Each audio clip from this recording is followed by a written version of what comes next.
Call from the past. Year 2025. A century has passed, yet the case remains unsolved. In the history books of crime, it always demands its own chapter, carrying a name that still chills the spine: the Axeman of New Orleans.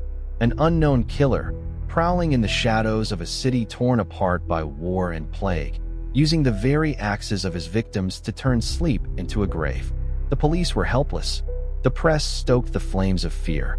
People trembled, wrote anonymous letters. Some even begged for mercy through music. And to this day, not a single person can say, "Who was the Axeman, really? I thought I was just another obsessed reader." On sleepless nights, I scrolled through archived newspapers, eyes locked on those italicized headlines: "Axeman strikes again." I always assumed I was safe, standing outside the black hole of that story. Until one night. It was a modest exhibition in downtown New Orleans. No crowds, no spotlight, just a few faded photos, rusted instruments, and yellowed newspapers behind glass.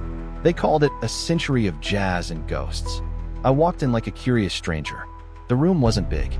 On the walls, blurry photos, crowds pressed into a square, policemen crouched before a hacked wooden door. In one corner, a glass case held artifacts from the case: a rusted axe, a torn felt hat, a stack of old newspapers. And at the center, as if it were the room's beating heart, stood a saxophone. Its brass had corroded into greenish veins. Rust scars pocked the body like burnt skin. The bell was twisted, smeared with a black stain that clung like tar. Below it, a small placard read, "The Night of Jazz, March 19th, 1919. That night, the city played for its life." I froze. The story was infamous. A letter had reached the paper, claiming the Axeman would spare anyone playing jazz at midnight. And so, from mansions to shanties, across every alley of New Orleans, music roared like a desperate prayer. The killer turned the city itself into a mandatory orchestra while he listened from the shadows. This saxophone before me was a relic of that night. No one knows whose hands had played it, or in which house, but it stood here, silent, as if bearing witness. I leaned closer, pressing my face to the glass. The metal's blotches looked like human scars, and at the rim of the bell, I caught a faint reddish smear, like dried blood fused into brass. Blood or rust? No one could answer. Without thinking, I touched the glass. At that instant, a sound erupted. A low note, long and suffocating, like the last breath of someone cut short. I staggered back. No one had blown it. No one had touched it. Yet the saxophone trembled, and the room shuddered with it. Fluorescent lights blurred, twisting into haze. White walls bled into plaster stains, and the stink of oil lamps filled my nose. Footsteps echoed on cobblestone. I blinked. The exhibition was gone. In front of me stretched a dark, damp street, cobblestone slick with oil, gas lamps swaying in the wind. The reek of liquor, the smoke of burning trash, and somewhere far off, a fractured jazz tune, sliced apart like by a razor blade. New Orleans, 1919. I stood there unseen. A horse-drawn carriage rattled past, wheels striking stone. Shadows rushed by, men in worn coats, wide-brimmed hats hiding half their faces. A group of white men glanced at me, spat their cigarettes, and crushed them underfoot. An old Italian woman tugged her child into a dark alley. No one touched me. I realized I was invisible. I tried to shout, but my throat locked. No sound came. I reached for a passerby's shoulder. My hand passed through like smoke. I wasn't a man. I was a shadow, dragged into the past. And then I saw him. A young Italian man. Thin frame, shirt frayed, a heavy leather satchel slung across his back. He walked quickly, decisively, as if racing darkness itself. In his eyes wasn't just the weariness of labor, but the weight of a deeper debt, an oath carved by the death of someone he loved. Marco Ricci. The name flickered in my memory, buried in the case files. The records had him down as a delivery boy, irrelevant. But his eyes told another story. They carried a vow unspoken. Marco didn't know I was there. He couldn't hear me, couldn't see me. I was only a silent shadow trailing his steps. Yet I knew the saxophone hadn't chosen me by accident. It had pulled me here, to follow Marco, to witness what newspapers had reduced to cold, sterile lines. From a nearby bar came the sound of jazz. I peered through the fogged window. Inside, black musicians played, sweat dripping, eyes tense. They weren't playing for joy. They were playing to survive. At the front table, a white man tossed a coin to the floor and sneered. "Play louder, boys." The axeman's listening. The words froze the room. I felt the fear slam into every piano key, every drumbeat. In their eyes, jazz was no longer freedom. It was a mask, thin and fragile, against death itself. I understood then. Racism wasn't just a backdrop. It was a chain. Italians, blacks, anyone deemed lesser, all shackled under the same terror.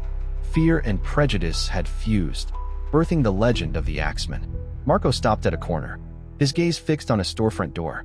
Scratched across the wood was a faint chalk mark, a triangle. Beside it, a deep scar, like an axe had bitten through. His hand touched the scar. His face tightened. His fingers shook, but his eyes burned. And I noticed something else, a scrap of newspaper, blown loose by the wind. I bent down. In smeared ink, the headline read, "Axeman Still Speaks." I reached for it. To my shock, it didn't vanish through me like the others. It clung to my hand, trembling. I let go, and it dropped at Marco's feet. He picked it up. "Read it." His face hardened. I realized I wasn't completely invisible. I could touch pieces bound to this story, to the music, the blood, the fear. Marco folded the paper and tucked it away. He lifted his head, eyes carved with a vow. My pulse thundered, and for a moment, I felt as if he could hear it. I understood. I hadn't been dragged back here just to watch. I was here to witness, to remember, and maybe to add a single note to this cursed melody. They called him the Axeman, a phantom with an axe in hand. But to me, he was an unfinished sentence. And now, I was standing at the place where it all began. A door locked from the inside. Night dropped over Villisca like a heavy quilt. Samuel went back to the Marlowe house. The crowd was gone. Only silence remained, so complete you could hear crickets ticking and wind slipping through plank seams. I followed him in, feeling as if we'd stepped into the belly of a wooden box clamped shut, where 8 souls still lay still, holding their breath for an answer. He stopped at the back door, fingertips reading the wooden bar. The crossbolt was thrown from the inside, tight and off. True. Samuel tugged and the wood squealed, a sound like fingernails raking a coffin lid. Locked from within, he murmured, "If the killer left, how did he get out?" My heart kept time like the boards under our shoes. In the Marlowe kitchen, the paradox sat on the sill like a brazen squatter, 8 dead in a sealed house. If the bolt was set from inside, did the killer stay? Have a key? Or did someone in the family live long enough to drop the bar and then collapse? The answers had to come from wood, iron, cloth, soil, not from mouths. Samuel opened his notebook. The nib bit the paper with a whisper. Back door, barred from inside. Killer couldn't exit here. He moved to the front. The iron lock was dark, the keyhole rim freshly scored. One clean vertical scratch the length of a thumbnail, sharp as a knife kiss. Samuel tapped it, and the tang of iron rose. "Someone tried to open this with something other than a key," he said. He wrote, "Front door, fresh pry mark." I looked up at the sash windows. The panes were down, but one frame showed tiny nicks, as if a fingernail had hunted for a latch. Upstairs, a window brace had been shifted. Its edge was a lighter stripe, wood brighter where a stick had been pulled and pressed back. Samuel fetched a chair, touched the brace, loose at one end.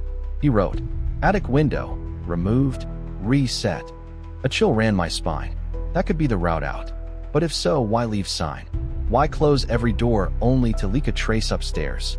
Unless the trace itself was the point, stage a sealed house so the town would swallow something supernatural and stop asking about very human hands. Samuel bent to the kitchen sill. In the lamp's haze, on the old oil, dark would lay a pale, smooth skid, exactly where a heel would slip. Paint flaked off like thin scales. "A hard scramble," he said, and added, "Kitchen sill, outward heel slide." He straightened, eyes weighing the rooms like scales for time. How long to kill 8? He wasn't posturing. He was winding his own pocket watch. In the parlor, 1 minute. On the stairs, 20 seconds. Downstairs bedroom, 45 seconds. Upstairs, where the 2 girls were, he only marked 1 minute, then shut the page, refusing to look deeper. Fast math, just under 5 minutes. And that's in a metronomic fantasy with no resistance, no stumbles. Real life always wobbles. Too fast for one man. Too tidy for one hand, he rasped. We looped back to the parlor. Beyond the obvious dark fan on the wall, a long, crooked rut cut the rug. A wooden chair had been shoved on a diagonal, two legs gouging paired tracks. The depth staggered, deep, then light, like when two people lift from opposite ends without matching strength. Carried, not dragged, Samuel said, jotting. Chair repositioned, at least two people. The line hit the floor like dropped iron. Two. Then the one madman with an axe, tail won't hold. It means coordination. One strikes, one holds, one watches. I glanced at Samuel. His eyes had moved past the porch gossip. We stopped beneath a shrouded mirror. He didn't yank the cloth. He brought the lamp close. On the ceiling above the children's bed, a distorted oval of soot, too high for a casual brush. Samuel raised the lamp and studied it. The patch had been stamped by a sooty hand after a long hold. Soot on skin pressed up, leaving a smudged print. The fingers were slim, long, not the broad hand of the big, booted man at the depot last night. He wrote, soot hand mark, narrow, long fingers. Not same person as large shoe. At least two body types inside this house, he said, eyes closed as if to seal the thought. Different habits. Samuel returned to the front, dropped to one knee, and put his ear to the latch tongue. Set from within, he repeated. But the effect isn't hard to fake. One goes out a kitchen or attic window, the other throws the bolt, then slips through their agreed route. He underlined 3 times. Locked, from, inside equals staged effect. We climbed the stairs. The 4th step from the top had that familiar sag, the family's pause, spot when calling down. Samuel tapped a heel. The step squealed, long and sharp in the empty house. If one man went up and down, it would sing each time, he said.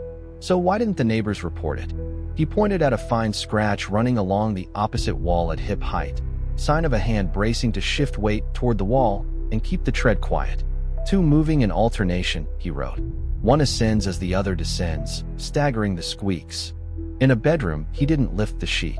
He stood at the mattress edge and studied the rug.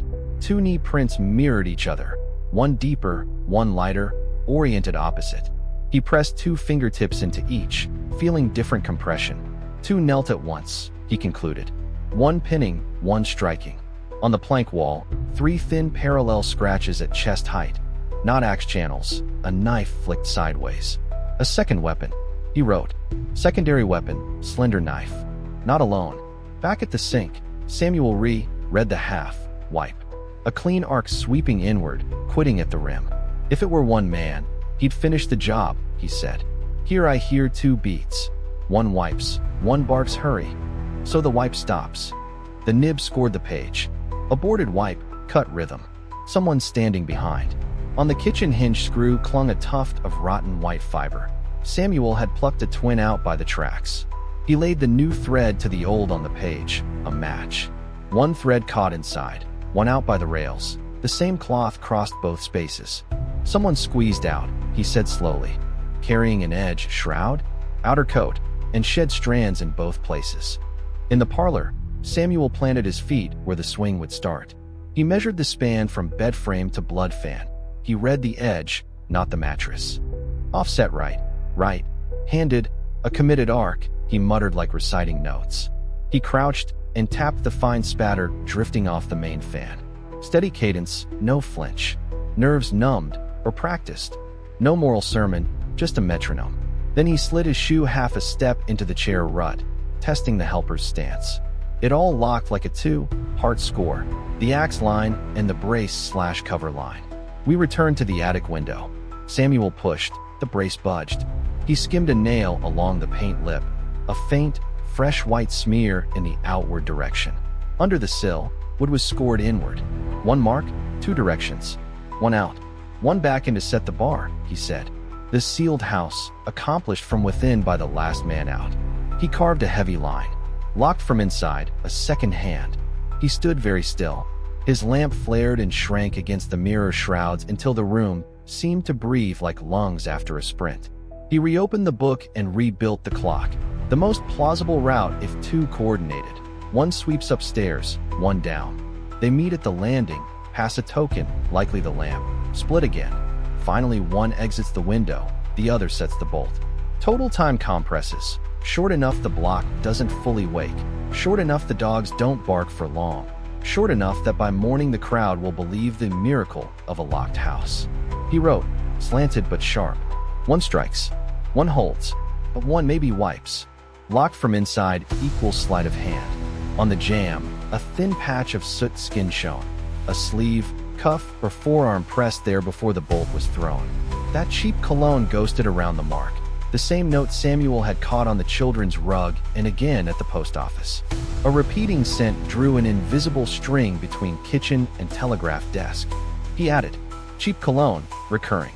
The narrator's hand stood right here. We backed into the center of the house. Samuel lifted his gaze. The ceiling pressed low. He drew out a chair and sat at the kitchen table. His palm warmed the page. Wind scratched the siding. In that pocket of quiet, I could almost hear the night of June 10th spooling backward. Bolt thudding, axe snapping, staggered feet on the fourth tread, a half. Wipe cut off by a bark, the attic rail pressed back from inside by the one who stayed last. Samuel closed the book. Without looking at me, he said, if this is technique, it was practiced. Not a thought dreamed up between rail cars. A plan. He stepped onto the porch and studied the bar one more time. When this door shut, he whispered, it didn't just trap 8 people. It bolted justice from the inside. He slashed a line across the page, big, bold enough to craze the paper. Sealed house, not a miracle. Sealed house, a script. The house was no longer merely a scene. It was a chessboard. Every door, every bolt, every scratch was a piece placed. I followed Samuel and, for the first time, understood. The killer didn't just want to kill. He wanted to rewrite his own story in wood and blood. Samuel paused at the back step. He stooped and touched the iron. I heard the tired sigh, and under it a statement hard as steel. This was shoved home by a living hand. He didn't have to say more. The meaning was plain, no phantoms. A person of flesh and breath stood inside after the killing and threw the bolt. He wrote, back door, bar tight, pushed from inside out. Proof equals a living hand last inside. He turned to the parlor. At the fan on the wall, he didn't fixate on red. He lifted the lamp to the edge and found a nearly invisible glaze, the ghost of something held flush to the plaster and then removed, shielding that portion from spray. He measured with a rule, shoulder, width of an adult. He noted, someone stood and blocked. The blocker hugged the wall. The striker stood central. My pulse pounded, not alone. And if there was a blocker, that person was no accidental witness. They were an accomplice. The mad drifter's story shed another chunk of itself. We went back up. Samuel counted his steps. The fourth tread screamed. He knew it would. This time he didn't just listen. He tried tip, towing, leaning his weight into the wall. The squeal dropped. He stopped and wrote. Knows how to mute a wooden stare. Not chance. And I understood. A true stranger, a textbook drifter, can't know which step sings and which stays quiet in a house he's never seen. This one knew, or was coached. In the small back room, he didn't touch the bed. He raked the lamp across the ceiling. A set of parallel dark lines at chest height appeared. Not axe, he said. Knife skated sideways. Second hand. He wrote, axe plus knife equals 2 killers. The room shrank on us. I saw 2 grown men shoulder to shoulder in that narrow space the night of June 10th. One with an axe, one with a knife, moving like they'd rehearsed. A duet of violence. We went down to the kitchen again. The unfinished arc at the sink gleamed clearer in the shaky light. A clean sweep, then a stop. He wrote, one wipes, one urges. Wipe aborted. At least 2 in the kitchen. Small evidence, but like a stitch running through the whole garment. Dialogue existed that night, between the wiper and the one hurrying him. Samuel stood still, pulled his pocket watch, and watched the second hand. Then he walked the whole route, rebuilding the cadence, from parlor to stairs to bedrooms to attic. He stopped where he needed, count whispering. Back in the kitchen, the tally edged past 5.5 minutes, and that was the no resistance fantasy. He snapped the cover shut and ground out. Too fast for one. He wrote, pressing so hard the paper tore. Minimum 2 perpetrators. One keeps time, one locks. Locked. From inside equals fake paradox. Wind slapped the siding. His lamp shook, throwing Samuel's shadow wide across the wall so his outline doubled. One man with a notebook, one with an axe. I shivered, unsure if I was seeing a shadow or the house replaying a memory. Before we left, he revisited the back door. He touched the bar lightly, eyes exhausted but bright. "When this bolt slid home," he said, "not just 8 were shut in. The truth was locked in here too." He wrote the day's last line, a straight carve that scored the page like a blade. Sealed house, not a miracle. Sealed house, a script. The truth was right there. Blood smeared across the wall, footprints stamped into the mud, the axe still slick with gore. This wasn't robbery. The cash was still in the drawer, jewelry still on Marciano's wife. But the police didn't want the truth. They wanted tidy paperwork. Marco heard it all. His teeth clenched, jawline rigid. For him, this wasn't just death. It was insult. The crowd whispered. Italians had no voice here. Their dead didn't count. Case after case, blood spilled and silence swallowed it. An old woman hissed in Italian, "La mano del diavolo," the devil's hand. The axeman. The words clawed at the crowd, shivering down spines. No one repeated them aloud, but everyone understood. Marco gripped the invoice tighter, paper crumpling in his fist, blood and ink staining his skin. His eyes had no tears left, only ice, freezing into resolve. The fog outside began to lift. Sunlight draped faintly across the street. Neighbors whispered prayers, crossing themselves. The church bell tolled long and low. To them, it was a funeral for another nameless immigrant family. But Marco was different. He shoved the crumpled invoice into his chest pocket. Each step he took from that kitchen was heavier, but firmer. From that moment, his life wasn't about bread and sugar deliveries. It was a vow to find the one who had turned Marciano's kitchen axe into an executioner's blade. The police scribbled their notes like they were logging broken furniture. Burglary. Murder. Done. The fat sergeant waved his men off. Their pencils scratched without looking at the blood, the bodies, the axe. For them, a Sicilian grocer was just a footnote. But I saw, and Marco saw, the cash drawer still full, jewelry untouched, mud tracks pointing outward. This wasn't theft. It was a sentence carried out with precision. In the crowd, bitterness swelled. An old man with a silver beard trembled. "They want us to remember our blood costs less than their liquor." A young mother clutched her child so tightly it cried, her voice shaking with fury. If they were born Americans, the police would have sealed the street by now. Another voice, sharp and bitter, "We're just immigrant trash. If you don't want to die, keep your doors shut and your mouth shut." The words wrapped around the street like invisible chains, fear laced with rage. I saw it in their eyes. Not just fear, resentment. Resentment at injustice repeated, at the casual prejudice painted across every lazy gesture of the police. In 1919 New Orleans, Italians were never victims in need of justice. They were just props in a legend called the Axeman. Marco stood frozen, the invoice bleeding ink and blood into his hand. Memories flashed. The first cup of coffee Marciano handed him, the times he'd given him food on credit, the advice whispered about how to deal with locals. All erased in a slash and an axe blow. I wanted to shout at him, point to the signs he was missing. The blood streak on the wall shaped like a signature, the bent nail lodged backward in the frame. Proof the panel had been removed from the inside, not broken from the outside. Meaning the killer had a key, or had been let in. But I couldn't touch him. I could only do one thing. I saw a scrap of newspaper slip from Marciano's torn pocket, fluttering in the draft. Nobody noticed. I reached for it. To my shock, it stirred under my fingers, then slid across the floor, rolling right to Marco's feet. He bent down and picked it up. The headline, smudged but still legible, "Axeman Still Speaks." Marco frowned. Doubt flickered in his eyes. He tucked it into his pocket with the invoice. Silent. But I knew. He had marked it in his mind. Outside, the whispers shifted, now sharper, dividing.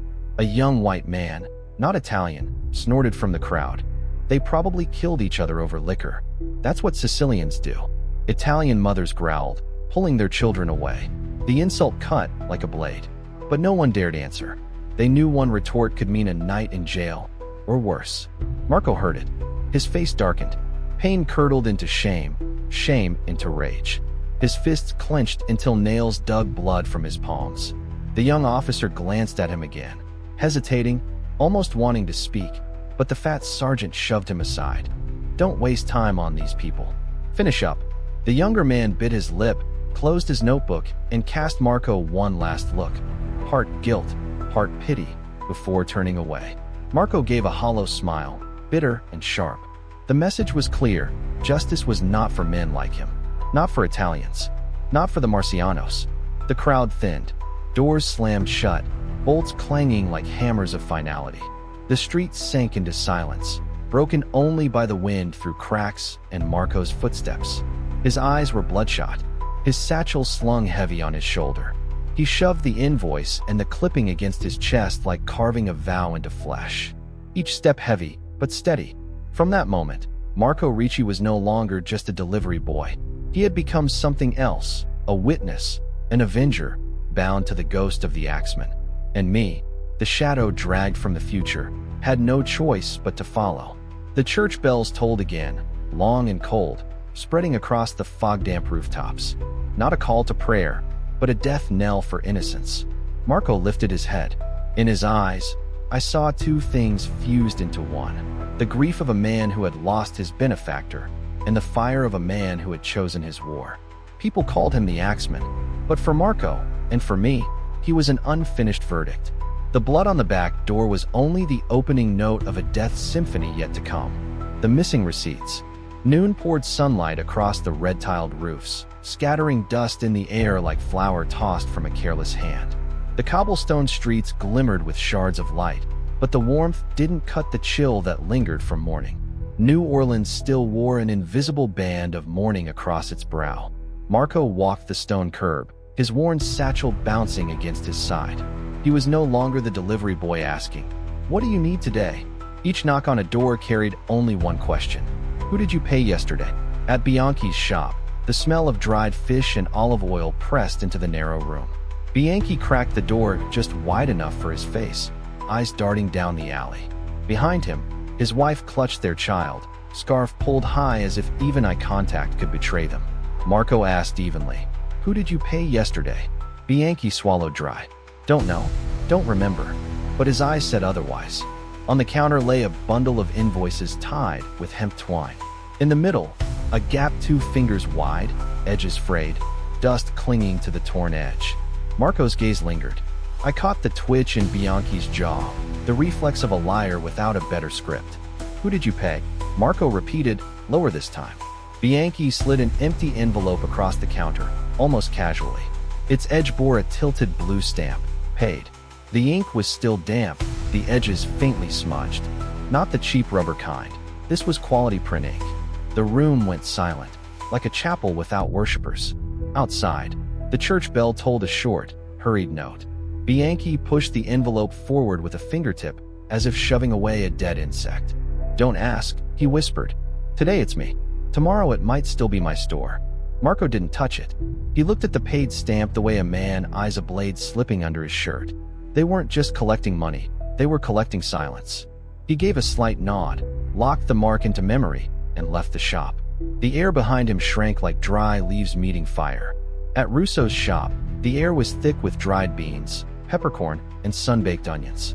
Widow Russo, black scarf wrapped tight, her eyes hollowed by sleepless nights, met his question with a razor-sharp reply. "How many more winters do you want to live?"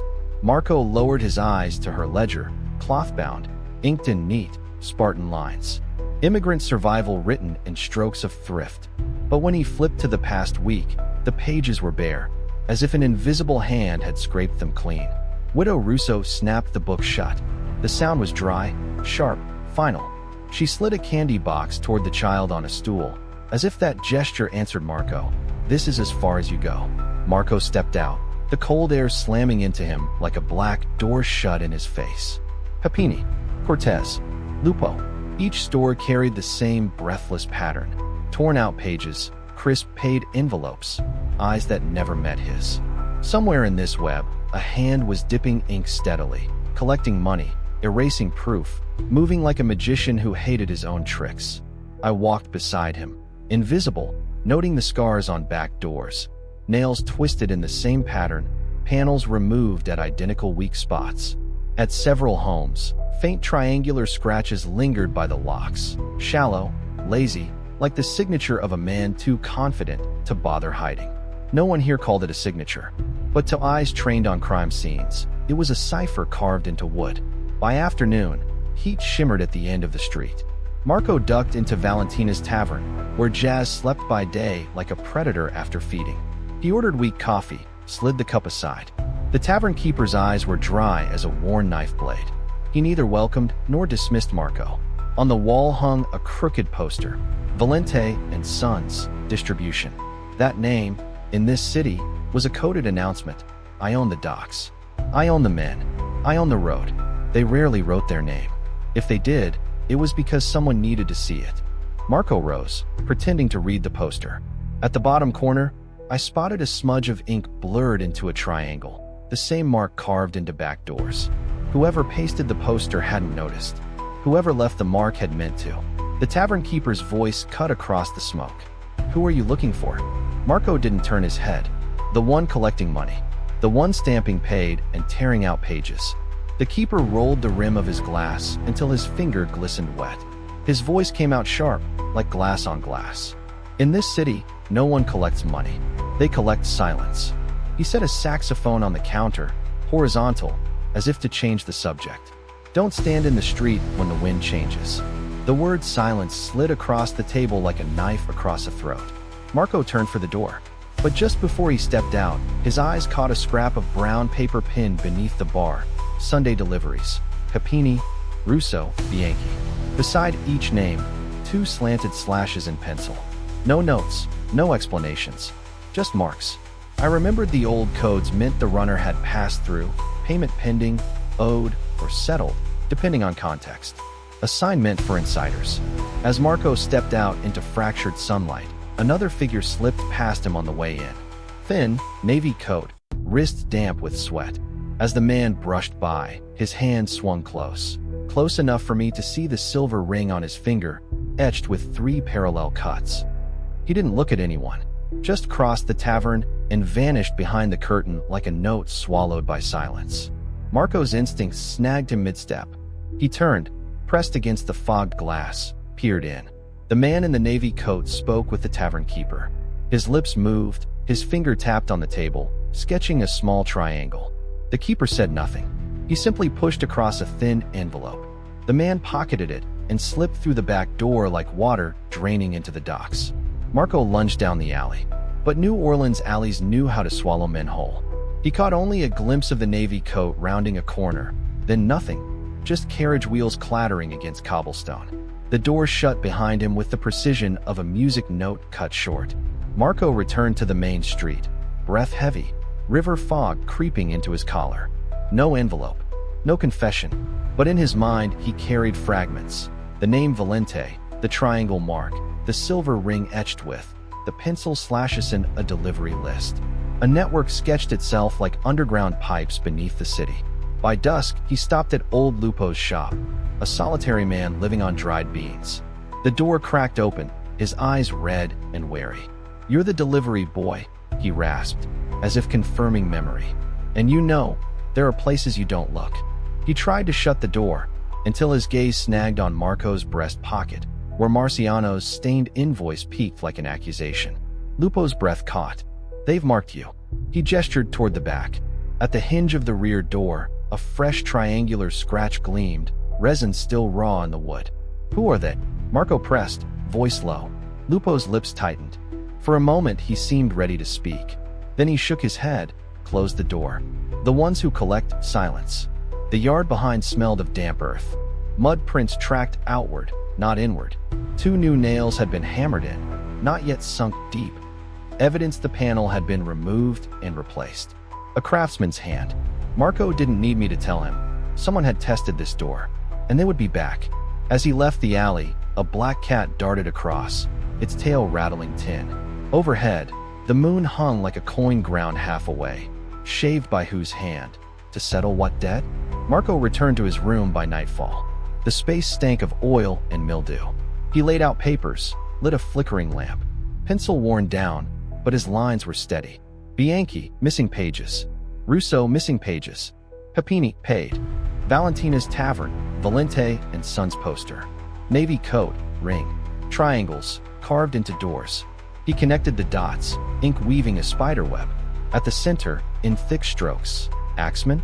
I watched his hand tremble once, only once. In the margin, he absent-mindedly sketched a triangle, then tapped 3 lines with his pencil. How many others before him had repeated the same marks, carving fear into their journals like scars? A faint scrape. From under the door slid a matchbox. Printed on the cover, the Nightbird Club. Inside, no matches. Only a folded slip of paper. Italic letters. Tassi, keep silent. Marco stared for a long time, then burned the note over the lamp. Ash fell across his palm like a road drawn in dust. He blew it away, tucked the matchbox into his journal, and wrote the next line. Valente, warehouse by the docks, tonight. Outside, fog erased the street lines. Inside, his eyes erased illusions. The missing receipts weren't lost. They'd been collected, somewhere that smelled of salt, iron, and money. He snuffed the lamp, opened the door, stepped into the night. At the far end of the street, a saxophone coughed a sour note, hanging like a question mark. I followed, invisible. There was too much still to learn about the collectors of silence. The riverfront glittered with gaslights. Water lapped black against pilings. Ships groaned under crates of coffee, sugar, liquor, leaving behind salt, iron, and the bitter taste of bribes. Valente and Sons loomed by the water, tarred-wood warehouses, walls seeping pitch. Light leaked through the boards. Marco pressed his back to the damp wall, breathing in the smell of tar, listening to ropes creak like teeth grinding. The main door was locked. A side door gaped.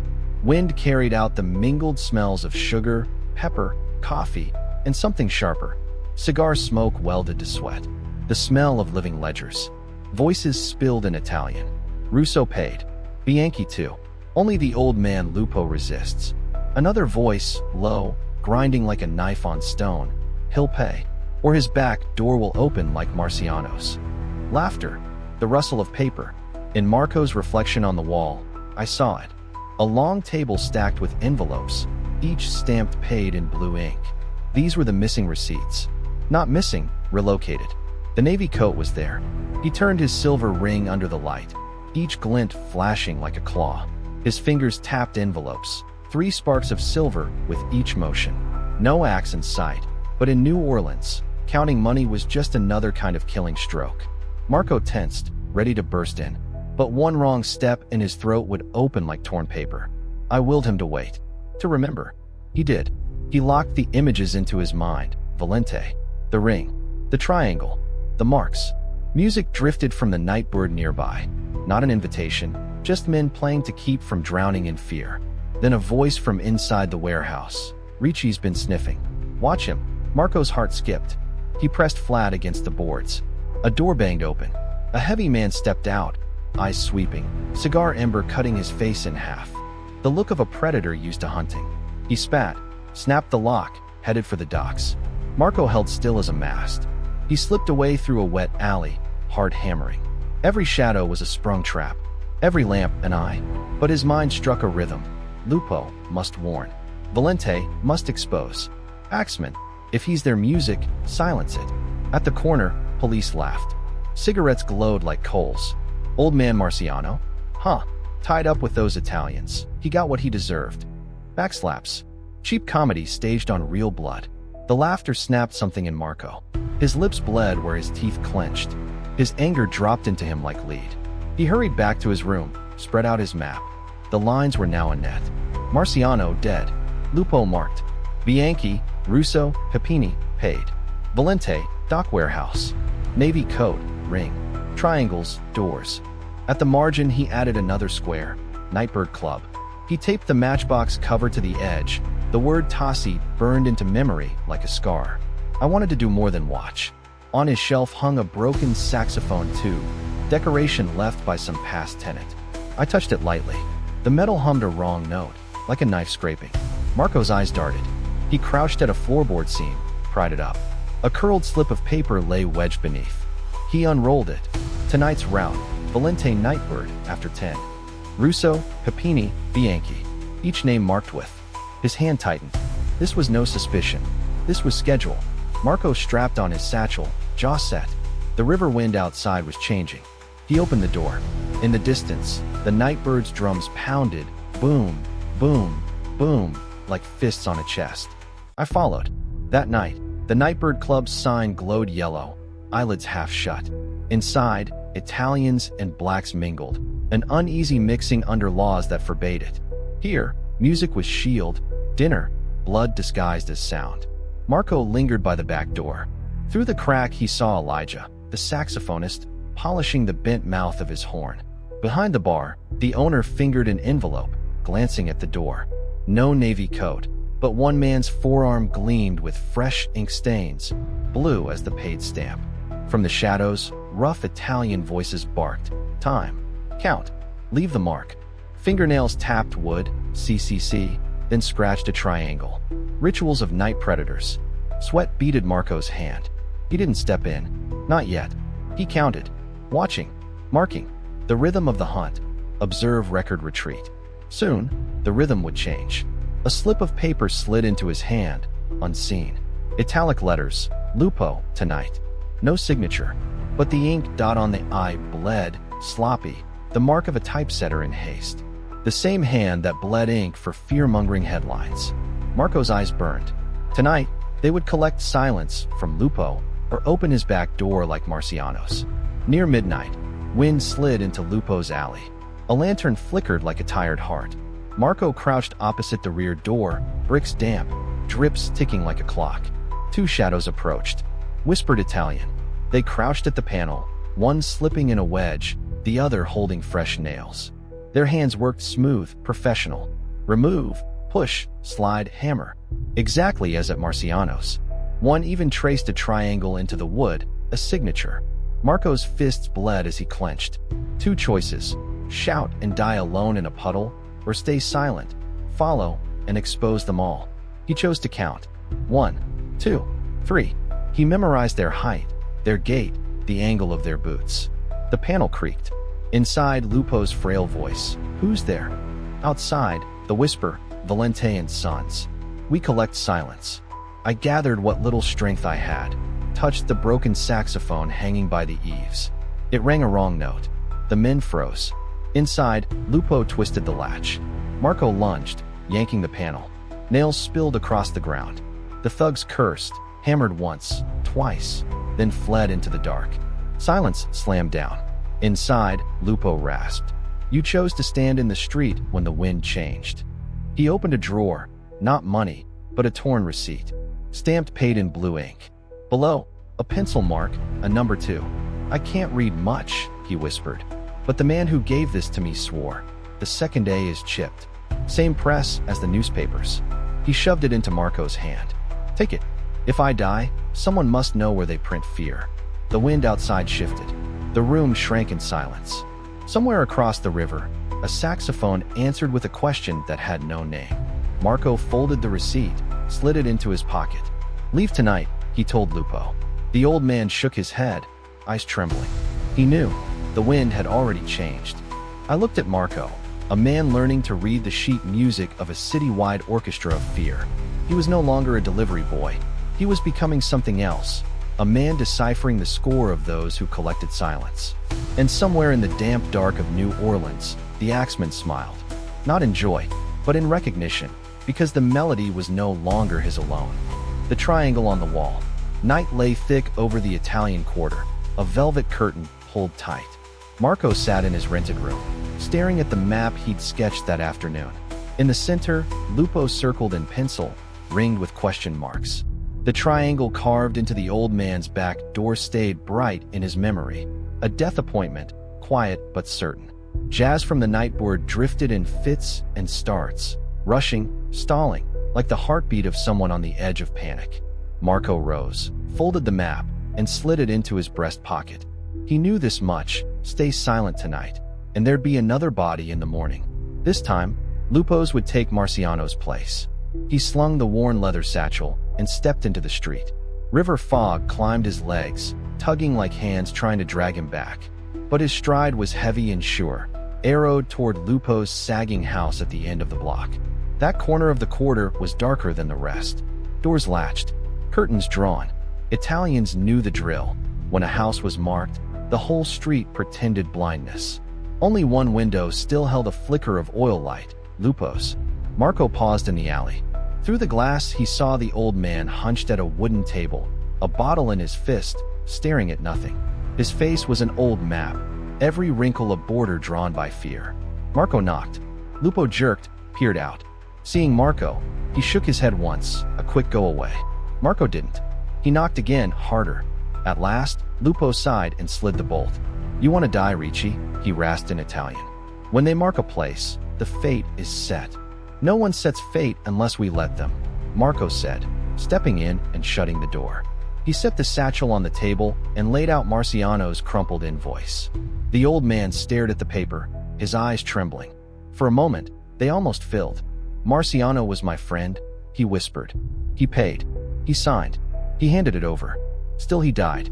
Because he knew something," Marco said, tapping the smear of ink. "Because he wouldn't stay quiet." A floorboard creaked outside, someone's weight pressing a wooden threshold. Marco's head snapped toward the back. Lupo jolted and dropped the bottle. Liquor spread across the tile. I stood in the corner, unseen, listening. Steps, careful and measured, glided up the rear alley. Not a neighbor's tread. A hunter's. Marco pinched out the lamp. The room dissolved into moonlight. Lupo trembled. "They're here." A soft click at the back door. A quick, whisking sound, the panel being eased out. The carved triangle at the hinge seemed to shiver under the moon. Marco pulled Lupo into a shadowed corner. Hinges squealed. The door opened a crack. A hand slid in, hard and narrow, its finger wearing a silver ring etched with 3 parallel cuts. Marco's breath thickened, but he held it down. His eyes fixed, cold and bright, on the silhouette slipping through the gap. The man in the navy coat stepped in. Moonlight washed his shoulder, spilling along the edge of a bright axe. He didn't hurry. He moved at a steady, pre-scored tempo, like a musician walking inside a tune already playing in his head. Lupo stifled a cry. Marco's hands balled uselessly, no weapon but a stub of pencil and a sheet of paper. The air condensed before the break of a storm. Each step the navy coat took thumped like a drum, a countdown to blood. The axe rose. Moonlight kissed the blade. Lupo crumpled, arms over his head. Marco lunged, no time to think, shoving Lupo aside just as the blade came down. A crack like breaking bone. The axe split the table, boards skittering across the floor. Marco surged up and slammed into the navy coat. They crashed through darkness, grunting, glass chiming off the walls. The man was strong. Marco was quicker and desperate. He trapped the wrist, straining to keep the axe from arcing again. Sweat and iron filled the room, salt burning in the throat. To me, their struggles sounded like jazz blown apart, ragged, gasping, every beat a near miss with death. Marco drove the man's shoulder into the wall. The navy coat hissed, refused to let go. The blade shimmered within a breath of Marco's face. A distant police whistle cut the night. The navy coat froze, eyes flashing with calculation. He shoved Marco hard, ripped the axe free, and backed toward the door. Marco charged, but the slab slammed shut, leaving only a smear of blood on the plaster. The man was gone, slipped into the night like a wolf. Lupo folded into the corner, panting, fear flooding his clouded eyes. Marco straightened, chest heaving, staring at the door. His hands shook, but inside the tremor, anger burned hot and clean. Tonight, Lupo still breathed, but the axe had found the threshold. And Marco understood, this was no longer his fight alone.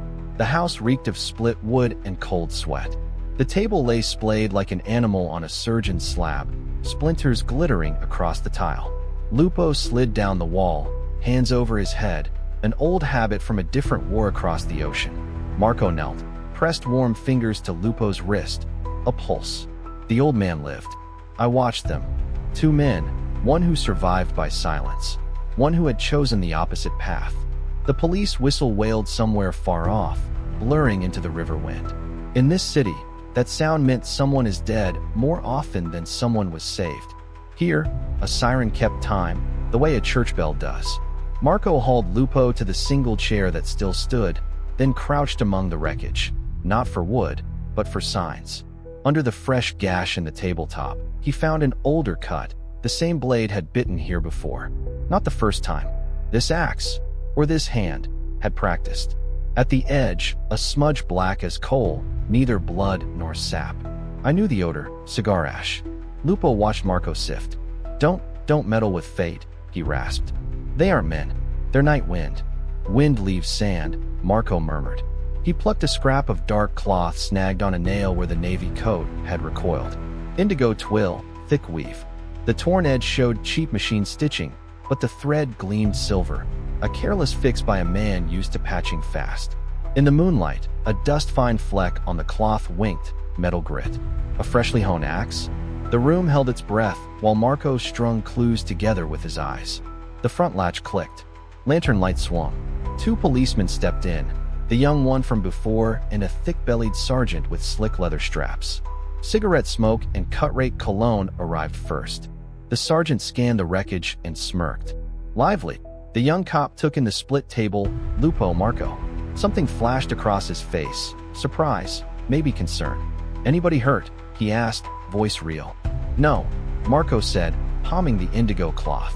He ran. He who? The sergeant grunted around his pipe, not waiting for an answer.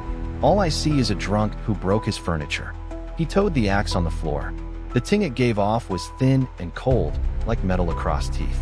The young cop crouched, lifted the axe, sniffed the steel, a frown flickering, fresh honing oil. He started to look up at Marco, but the sergeant's hand landed heavy on his shoulder, pressing him down. Write it up. Disturbance. Neighbor called the noise in. That's enough. City needs sleep more than it needs theater. Marco rose. Someone came through the back, removed the panel, swinging an axe. Silver ring with 3 cuts. Cigar ash. Silver thread on a navy sleeve. That's enough, the sergeant said, words hitting the floor like nails. And who are you? A delivery boy? Go deliver. Don't deliver fairy tales. The young cop shot Marco a glance, an apology shaped like a breath. He turned to Lupo. Do you need a doctor? The old man shook his head, tried to speak. I watched his lips tremble, then seal. In this city, certain words died on the tongue. They prowled the room like cats after a feast. The sergeant leaned back, blowing smoke at the ceiling. Pretty moon, he said. Best enjoyed at home. Keeps a man from seeing things he shouldn't. He jerked his chin, and they turned to go. At the threshold, the young one looked back, his eyes meeting Marco's. In them, a hair-thin invitation, tomorrow night. The door closed. Footsteps faded. Lupo sagged into the chair, steadying his heart with 2 fingers. Marco opened his palm. The scrap of indigo, a torn piece of night. He pressed it onto his map, near Valente, and circled it. Beside it, he wrote, Ring. I'm leaving, Lupo rasped. Across the river. All that's left here is the stink of death. He eyed the back door, the carved triangle staring back. You're mad, Ricci. Go, Marco said softly, and nail the panel with bigger spikes. The night of St. Lucia. Midnight in New Orleans was like a pair of lungs blackened from too much smoke. The city exhaled slowly, heavy, each brick holding the stench of old breath. Marco crossed the cobblestone streets where moonlight fractured into shards across rooflines and gas lamps. From a distant tavern, jazz bled off-key, sometimes stumbling over itself, sometimes stretched like a strangled cry. He clutched the battered satchel. No bread or sugar inside now. Only strange tokens. The indigo cloth scrap, the wedge carved with a triangle, cigar ash clinging to a scrap of paper, and the copy of that old letter someone had left at his door. Each item was a loose letter, waiting to be strung into a sentence. Marco walked like a man searching for grammar to convict the city. The path to St. Lucia's church was unervingly silent. The stone building rose gray and tall, like a widow waiting in the fog. Its main doors were locked tight, a tomb's mouth sealed. Only the back door leaked a trembling strip of candle-yellow light, like a frail hand holding a flame. Marco stopped, recalling the young policeman's warning. 3 knocks, half a step back. He did just that. His knuckles tapped. Knock, knock, knock. In the silence, his heart hammered the 4th. The latch snapped. A hand seized his wrist, yanked him inside. The door slammed. The outside light snuffed like a pinched wick. Inside was a narrow hall, low ceiling. A hanging oil lamp cast jaundiced light, throwing long shadows along the walls. The young policeman stood there, hat off, eyes probing Marco as if measuring his entire mind. You came, he said. Good. You need the truth before you end up another corpse in a case file. Marco said nothing, scanning the hall. It led down a spiral stone stair. They descended. A cellar opened, rough brick walls damp with mold, beeswax mingling with mildew. A long table at the center. Around it sat men and women, some in dark suits, others in work shirts. Their faces were half lit, half swallowed by shadow. On the table rested a violin, strings glinting under the oil flame. Marco's mind flashed. The Valente and Sons poster in the nightboard, the paid envelopes, the slip of paper stamped Tassi, keep silent. If the axeman was only a knife in the dark, the mafia had swollen him into a phantom to collect dues. And the press? They made him immortal ink to sell fear one page at a time. A cold weight sank into Marco's chest. All along, he'd been chasing a man with an axe, who might just be a pawn in a larger game. The young officer leaned closer. You're clever, but dangerous because you don't stop. Valente already watches you. The papers watch you too. A delivery boy turning into a detective? The public will eat it up. But the ending, they'll applaud at your funeral. Marco clenched his fist. He stared at the letter, at the newsroom stamp, at the half-lit faces around the table. The question burst out raw. If it's all theater, then what about Marciano's blood? Who slashed his throat? Who split his wife's skull? Silence. The violin was set back down. The woman whispered, that is the truth. Maybe one, maybe many, maybe a madman, magnified into a ghost. Maybe a mafia blade, inked into legend by journalists. But the deaths, those are real. And death is what keeps the fear fed. I stood beside Marco, unseen, but I felt his pulse race. This twist cut across reason like a blade. The axeman could be both real and unreal. A role, a mask, one hand, or many, passing the same axe. Marco bent over the letter again. The axeman signature now looked like stagecraft, directed with care. He shoved the paper back. His voice was steady low. If you all know, why don't you stop it? The silver-haired man smiled thin. Because sometimes, a ghost is more useful than a policeman. And in this city, usefulness matters more than truth. Marco shot up. The oil flame carved a hard line across his face. No, I'm not a newspaperman. I'm not a collector. I owed Marciano. I owe justice. If none of you stop it, I will. A violin note quivered, low, long, like an answer. The young officer stepped close, whispered only for Marco, leave here tonight. And if you want to wake tomorrow, stay away from the docks. Marco left the cellar without looking back. Overhead, the New Orleans sky was blacker than ever. From somewhere, a saxophone cried again. But this time Marco heard not fear in the music, but a question. If the axeman was just a story, then who, in truth, swung the blade in the dark? Marco stepped out of St. Lucia's cellar, but didn't leave. He lingered in the churchyard shadows, lungs full of wax-stained air, every nerve screaming. Something was off. If the group downstairs truly wanted to help him, why reveal so much? Why let him touch the copy of the letter? He pressed against the stone wall, eyes fixed on the back door. Minutes passed. Then the door swung open. The silver-haired man emerged, speaking low to a waiting figure. Marco's breath caught. In the thin moonlight, the figure was unmistakable, the man in the indigo coat. The silver ring with 3 slashes gleamed like a scar. The old man showed no surprise, no fear. He handed over a thick envelope with a nod. The man in indigo gave a dry smile, slipped the envelope into his coat, and vanished into the alley like water sliding off stone. Shock jolted Marco. If that was true, then the entire ritual in the cellar had been theater. They'd shown him the letter, spun him stories, pointed him toward mafia and newspapers. But behind his back, they were feeding the very killer. I felt the collapse in him, as if his ribs gave way under the weight of betrayal. There was no white side, no black side. Only hands, trading the role of axeman like a mask at carnival. Sometimes they loosed the beast, sometimes they leashed it. Marco turned away, quick steps across the courtyard. In his head, a new question rose, sharp as broken glass. If every faction exploited the axeman, then who truly wanted him ended? Or did they all need him alive, as a shadow to keep fear profitable? That was the true twist. Not that the letter was fake, but that the axeman wasn't just one man. He was a part to be played, passed from one hand to another. Marco gripped the satchel tight. For the first time since the beginning, the chill he felt wasn't from the night air. It was from the city itself. New Orleans didn't just have a killer. It had turned into a stage that bred killers, one after another, to keep the performance going. The saxophone somewhere out there stretched a long, cracked note. It didn't sound like music anymore. It sounded like the city laughing.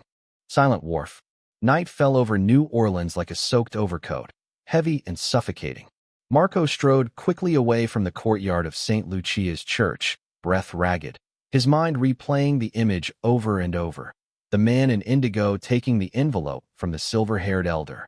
If even that so-called secret group was compromised, then trust had become extinct in this city. At the street corner, Marco brushed his finger across a smear of hardened wax still clinging to his jacket. The smell clung too, like fear itself in New Orleans. Thought to be extinguished, but always smoldering in some underground chamber. South lay the riverfront, where the Mississippi bent wide, swallowing the city's garbage and spitting it back in the stench of rot. Marco took the narrow alleys that led toward the docks. The moon was blurred, clouds drifting like stubborn cigar smoke. At a bend, he froze. A wagon draped with tarpaulin rolled slow across the cobblestones, wheels grinding. Through the slit, he glimpsed the familiar silhouette, the indigo-clad man inside, silver ring flashing like a tiny blade. Marco pressed against the wall, heart pounding. When the wagon passed, he followed, keeping his distance. I saw him then as a cat stalking a rat, but this rat carried an axe. Marco knew the danger, but his eyes didn't waver. His choices were stripped down to two: follow, or die silently like the others. The wagon rattled down to the wharf. Warehouses lined the riverbank, brick walls cracked, tin roofs rusted, main doors chained with thick iron links. Yet side doors gaped just enough, leaking thin slices of yellow lamplight. Shadows moved briskly inside, men hefting heavy sacks, muttering short commands in Italian. Marco crouched behind a wooden piling, eyes fixed. The indigo man stepped down and handed the fat envelope to another figure. The recipient nodded, then gestured inside the warehouse. Marco glimpsed stacks of wooden crates. Labels read coffee, but the smell rising from them was raw liquor. Prohibition hadn't yet arrived, but smuggling was already the city's bloodstream. Valente wasn't just selling silence. He was trafficking in blood and spirit, turning the docks into the belly of a beast. Then music floated out from within. Not the wild cry of saxophones, but the steady pulse of drums and violin. Thin, repetitive, coded. Marco's ears sharpened. It wasn't improvisation. It was a signal. Inside, the men halted, silent, then nodded in unison. Each drew a small slip of paper and dropped it into a wooden basket. Marco squinted. Receipts. The same paid slips he had seen in daylight. I shivered. Music wasn't just the ghost's bargain. It was mafia's language. Every tune carried meaning. Collect, kill, spare, silence. To understand the music was to live. To miss its message was to die. Marco crept closer, pressed against the planks. Inside, the indigo man shed his coat, white shirt clinging with sweat. He sat, lifted a violin, and played. Not only did he swing the axe, he wielded the bow. The piece he played was the same melody that had once gripped the city. The night every household lit up with jazz. Marco bit down hard. If the axeman both killed and played, then he was no mere murderer. He was the conductor of a blood ritual. A hand clamped his shoulder. Marco spun, seized the wrist, shoved it down. The man hissed, but Marco recognized him instantly. The young policeman. Are you insane? The officer whispered harshly. Do you know what this is? If they spot you, you're dead. This is the truth, Marco breathed. He is the axeman, and your people in the cellar knew it. Yet you let him live. The young officer's eyes flared with panic. He dragged Marco back into shadow, voice urgent. You still don't understand. If Valente falls, this whole city explodes. Police, press, government, they all eat from the same loaf. Axeman is only the mask. The bread is what matters. Marco glared into his eyes. And the dead? Marciano, his wife? Their blood is just another slice to share. The officer faltered. Inside, the indigo man pulled a high note, axe gleaming beside his chair. The crowd bowed their heads as though attending a mass. Marco's breath grew sharp. He understood now. This wasn't a hunt for one killer. This was a lattice of power. And the axeman, man with an axe, was just the blade used to keep the dark order intact. Suddenly, a thud. A wooden crate toppled and rolled out the side door. Every head in the warehouse snapped around. The Indigo Man's eyes cut toward the shadows where Marco and the young officer hid. Marco held his breath, sweat cold down his spine. Inside, the violin stopped dead. Silence thickened. The axe in the man's hand rose, its blade catching a lick of moonlight. The hunt had turned.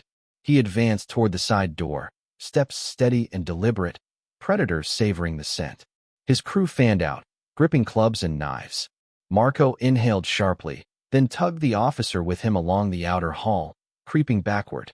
But rotten planks betrayed them with a faint creak. "There!" someone shouted. They bolted into the night, racing toward the river. Footsteps thundered after them.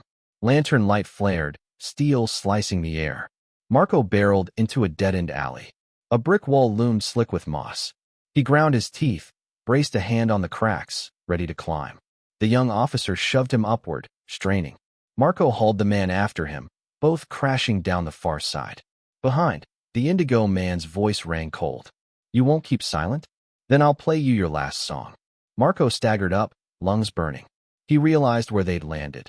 The rear of the municipal warehouses, government storage, record archives. Electric lamps glowed inside, not the dim oil light of common folk. The officer motioned him down. From behind a stack of crates, Marco saw a sight that froze his blood. Not only mafia filled that warehouse. Senior police stood there too, long coats, badges gleaming. They shook hands with Valente, murmuring deals. On the table lay fresh copies of the Axeman letter, hot from the press. Red ink slashed across them, to be published tomorrow. Marco's heart slammed. A new letter. Another night of music was being orchestrated, another citywide frenzy of fear. Not from a lone killer, but from collusion between government and mob. He turned to the young officer. The man's face was stone. "Now do you see? No one wants to end the Axeman. He's a tool, to terrify Italians, to sell papers, to give the state more power. A ghost keeps the city on a leash." Marco's chest heaved.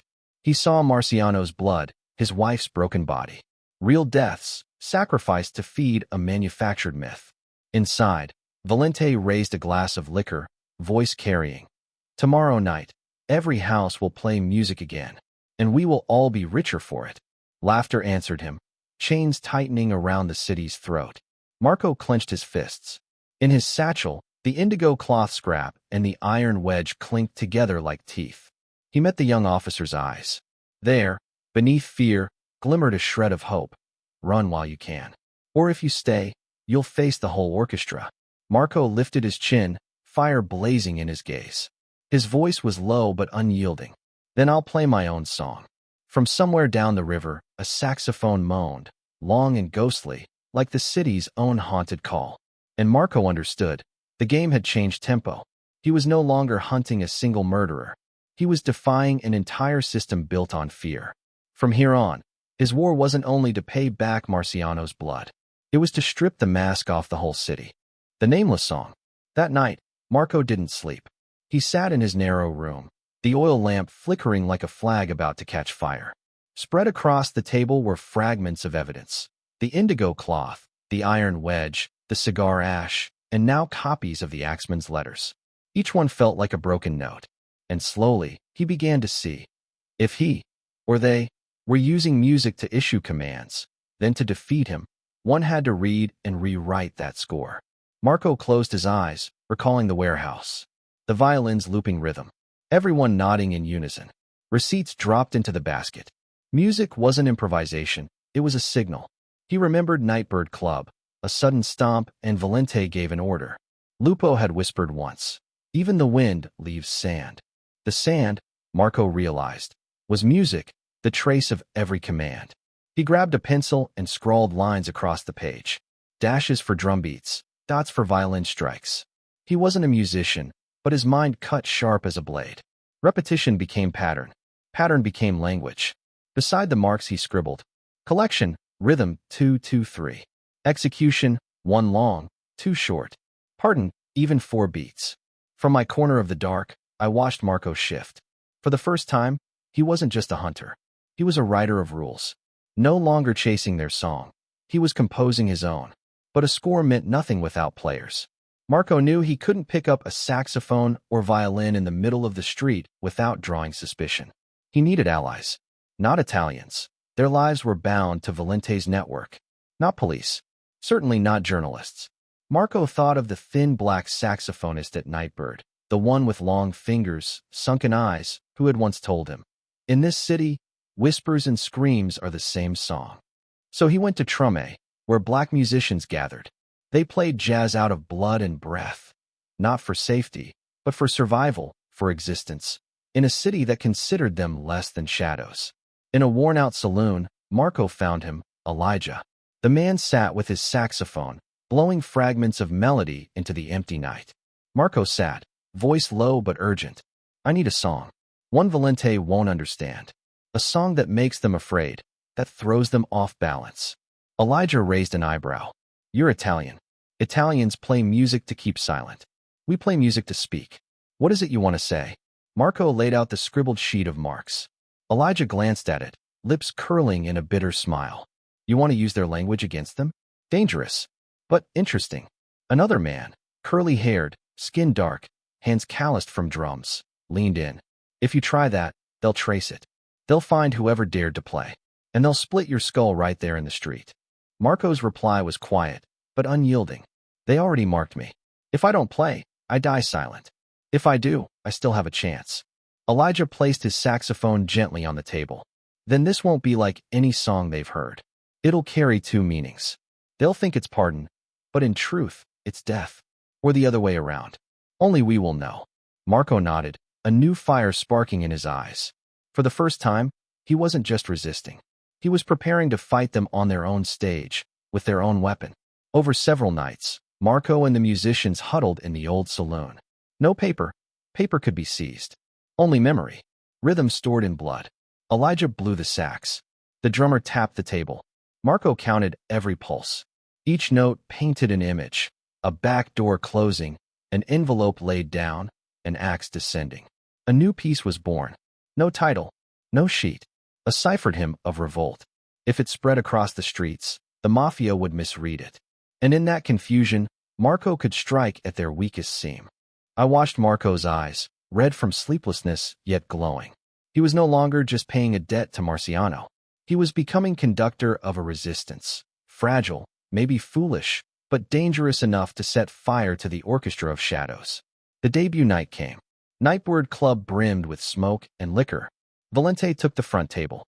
The Indigo Man lingered in a corner, arms folded. Police blended into the crowd, pretending to drink, eyes sharp. Even reporters hovered, pens ready. Elijah stepped onto the stage, saxophone in hand. Marco sat hidden among the crowd, his heartbeat drumming in time with the sticks. The first note dropped, low, rough, like a heart thudding in darkness. Then the drums kicked, pounding, relentless. The melody flared, not as a prayer for mercy, not as obedience, but as a scream, a crack, the sound of footsteps fleeing through fire. The crowd froze. Italians whispered, "This isn't a pardon song. This is rebellion." Valente's brow furrowed. The Indigo Man's jaw tightened. Reporters glanced at each other, scribbling furiously but unsure what to call it. But the people? The people roared. They slammed tables, whistled, shouted back.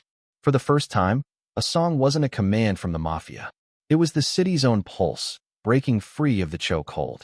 From the shadows, Marco smiled. For the first time, the orchestra of fear had lost its rhythm.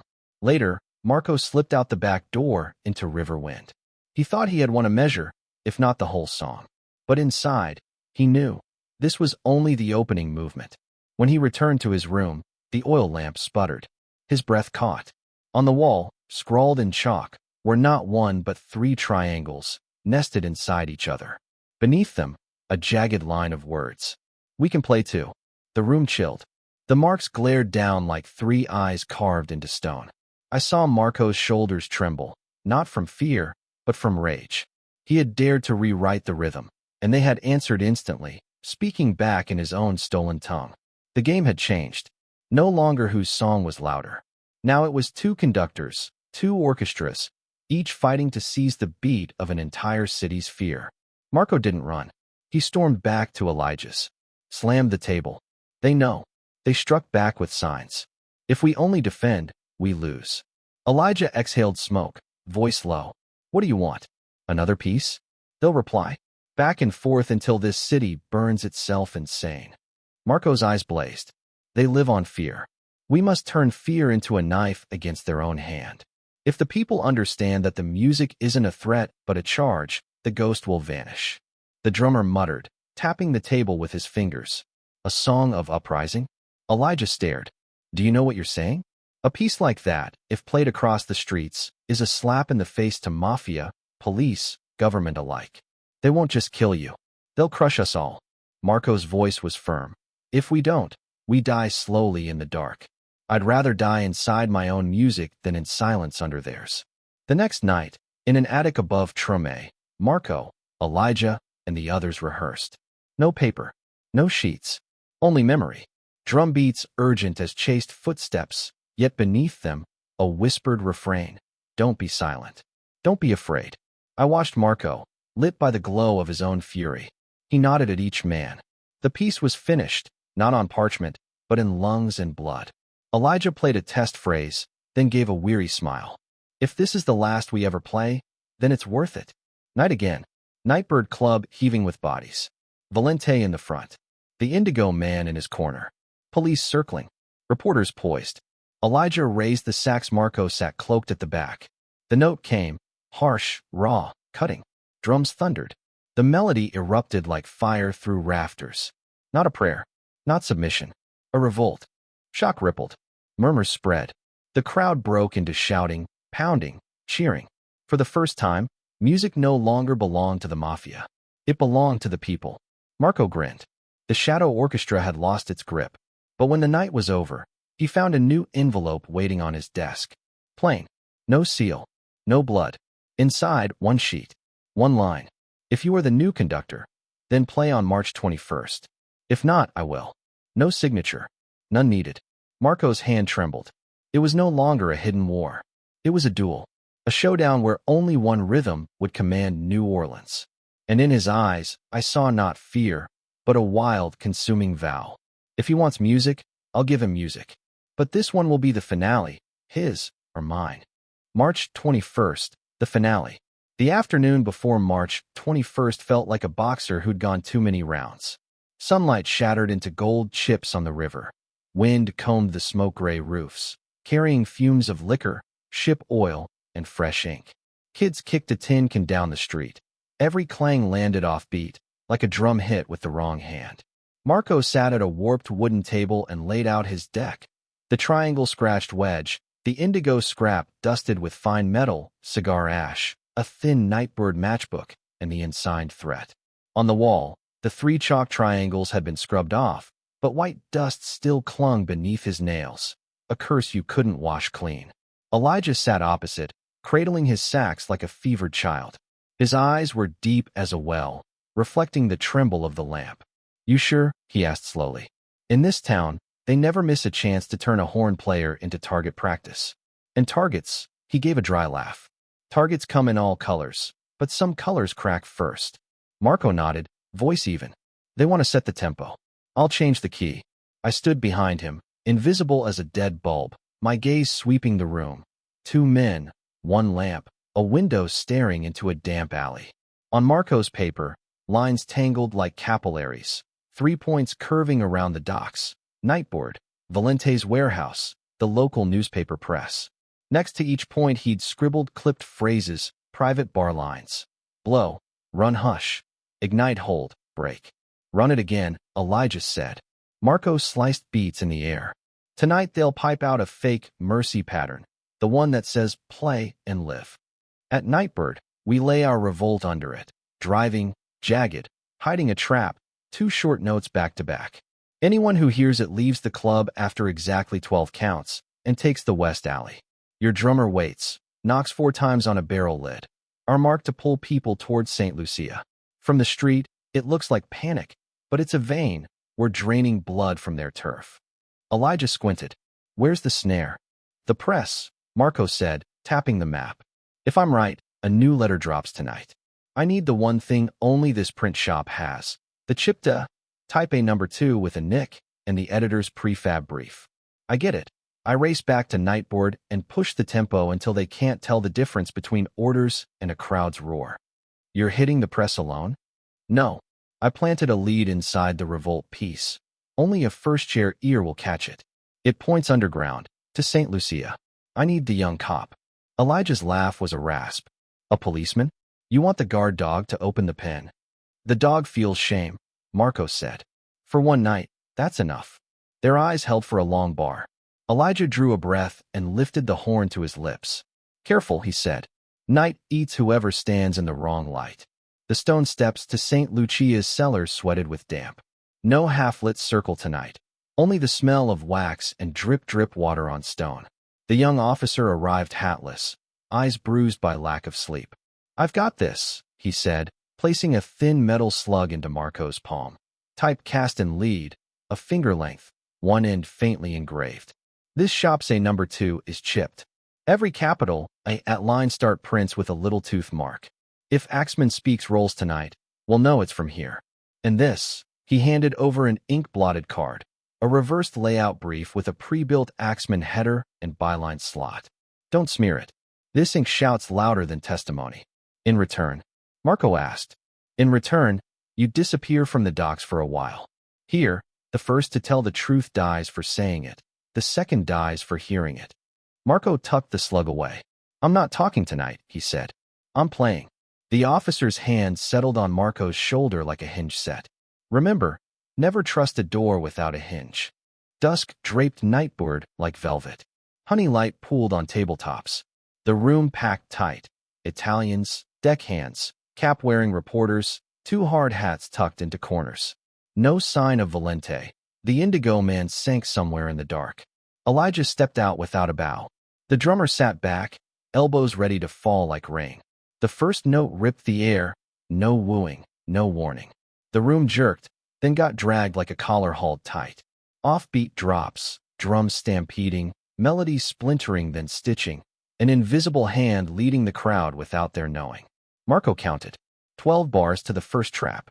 A married Italian couple rose, hand in hand, slipped through the back. 3 tattoo-faded youths followed. Then 2 widows in scarves. At the west alley, for dry knocks rang the barrel, like rapping on the city's spine. The flow bled clean, like blood returning to the heart. On the floor, a reporter scowled. What are they playing? Call it an experimental set, his friend muttered, stabbing the page. A gray cop needed a dead cigarette. Hard on the ears. Italians only get stranger with age. None of them saw the band siphoning the room out from under their noses. Marco slid off his chair, edged through the wings, and slipped into the alley. The night snapped tight and damp, a drum skin in cold air. He hugged the brick run to the press, a black block coughing heat. Oil, wet ink, hot paper, press rollers chewed sheets with a tooth-grinding hiss. He glued himself to the wall and peered through a slit. A pressman in a stained wrap mopped his brow, fingers flicking ink. Beside him, a slick-haired editor in a silk tie. On the table, handset type, a zinc plate locked to a breaking page. Bold at the top, Axman speaks. Every capital A at line start. Nicked, glinting when the lamp licked it. A number 2. Marco slid to a side door. Old lock. The latch tongue stuck out, a place that trusted ghosts to guard it. He fed the triangle wedge, half-turned. A tiny click answered back. Air inside was kiln hot. Ink varnish coated his lungs. He ghosted along racks of standing type. Each lead stick a soldier at attention. At the back table, the reversed layout. Header, pseudo-letter, a neat space for Axman. Bottom right, a newsroom stamp in red. Not a letter received. A script set to print. Don't move. The voice rose from behind the press column. The editor stood with hands in his pockets, a gold ring glinting. To the left, fading into the wall's shadow, the Indigo Man leaned his shoulder, silver ring flashing in a dark eye. Marco didn't twitch. 2 night-feeding animals sharing one cage. The editor smirked. A delivery boy who wants to be a hero. A newsroom that loves a story. We don't love losing our source. Your source carries an axe, Marco said. The Indigo Man coughed a smoke-raw laugh. Change the tune, Ricci. You wrote a new chart. We can count too. You wrote the letter, Marco said. Blew the bubble. Then ordered the city to call it a cloud. The editor stepped in, tapping an invisible metronome against his cheek. You know half the score? The other half is this. Folks don't want the truth if it dirties their hands. I watched the Indigo Man's forearm, specked with fresh printer's ink, not blood. He'd just handled type. He didn't only kill people. He set the words that guided the blade. A gust banged through the side door. The gas lamp shivered. One more beat, and the meter would flip. Marco tilted, eyeing the stamped brief. One wrong move, and everything snapped. Ricci, the Indigo Man said, smile thin as a sword. Play it to the last note. Marco's fingers curled, tendons tight. No axe here, but the man never needed one. Wedges and knives were his pocket hymns. Outside, Nightbird hit the second trap. I heard Elijah's sax spike, a lifeline thrown into a whirl. Inside the press room, the air stopped. A dry thok, like knuckles on a coffin lid. The rear door blew open. The young cop poured in, pistol low, a stance meant to warn, not kill. Gaslight washed over a cheek taped white. Drop it, he said, eyes locked on the Indigo Man. No axes in a print shop. The man shrugged, hands raised, then flicked his wrist. A razor-thin door wedge snapped loose and zipped toward Marco. I plucked a tiny sour note from a decorative horn hanging on the beam, like touching a wire between centuries. Marco jerked a half-beat.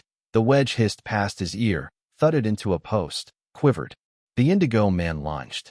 Marco slammed him into the type racks. Lead sticks clattered like a panicked swarm of ants. The editor crabbed back, fumbling a drawer, his gold-ringed hand rummaging through stamps and seals. The young cop brought a typesetter's mallet down on the man's wrist. A brittle crack. The silver ring skittered off, whirling like a coin before it died. The man snarled, switched hands, produced another wedge, short, mean. The press screamed, paper sluicing like a filthy river. A fresh, Axeman Speaks sheet slid under Marco's heel. Ink glued his step. He slipped half a stride, spine striking a zinc bed. The Indigo Man stabbed, the wedge punching into the space where Marco's heart had been an instant before. The gap shut with a wet gulp of air. Marco, the cop shouted, body-checking the man sideways. They tumbled into the feed rollers. Gears shrieked like an animal's teeth.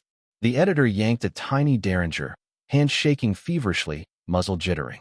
Marco sprang, snatched the stamped brief, stuffed it inside his jacket, and scooped the fallen silver ring. The derringer popped a feeble spark. The slug smacked the press frame, metal shrapnel raining. A splinter carved the cop's cheek. Blood drew a red line. But he choked the Indigo Man's throat and held. The man slipped like wet fish, shedding the hold, sprinted into a dark hall. Marco chased, shoes skidding on ink, caught the corner, and hit only stink of cigar and the clack of hobnails. 2 short taps, then gone. Back in the press room, the cop collapsed onto a chair, breath ragged, palm pressed to his cheek. Marco handed him a cloth. Blood turned brown in the weave. That's enough, the cop rasped. You've got the brief, the chipped A, the ring. Get out before the band changes key. Type lay everywhere like scraped fish bones. The trial sheets still bled, capital A's stamped with their tiny tooth mark only this shop could leave. The evidence was literally staining Marco's shoes and cuffs. Far off, I heard Nightbird bend the phrase again. Elijah stretching the bar, pulling bodies out of the kill zone. Marco clasped the cop's shoulder. Come with me. He shook his head and gave a broken smile. I have to yank the brake on this machine, if there's a brake left. Remember what I told you. Don't trust a door without a hinge. He snapped the auxiliary cutoff. The lights jittered, and a ribbon of black swallowed the room. Marco bolted through the side exit, hugging the satchel tight. A north wind slapped the alley, chasing waste sheets round his calves like bats made of newsprint. At the wall leading back to Nightbird, a fresh chalk triangle gleamed. Inside it, 3 slashes. Under the mark, a scrawl, finale, appointment, or sentence. Marco paused half a beat, then moved. There was no door for him now, but tempo. Nightbird boiled like a steam kettle. Lamps trembled, the room seethed. Tables skewed, empty glasses lay like little mines. Elijah played with eyes shut, cheeks blown, tendons rope-tight in his neck. The drummer scattered hammers like hail. At the bar, Valentina held 2 empties, gaze taut as a measuring tape for wind. Marco pushed through and saw him. The Indigo Man no longer hid. He stood in the open, chin lifted, a black clarinet in hand. a smile thin as oiled paper. He raised the horn and blew a long, trembling low note, like death breathing on glass. It was a command note, the kill pattern in the dockside code. A ring of patrons flinched. Some Italians rose, half turning to bolt. In a corner, two hard hats traded a look, shoot or sit. Reporters froze mid-scribble, pins open-mouthed. Marco stepped to the lip of the stage. Elijah's eyes snapped open. Found him. Marco lifted 3 fingers, a trap cue. Elijah understood. He changed key. The sax shot high, carving 2 short stabs like knives, then wrenched through a crooked chord. The drummer stomped cross beats, throwing a barricade across the clarinet's lane. The crowd stalled half a step, as if remembering an old secret lesson.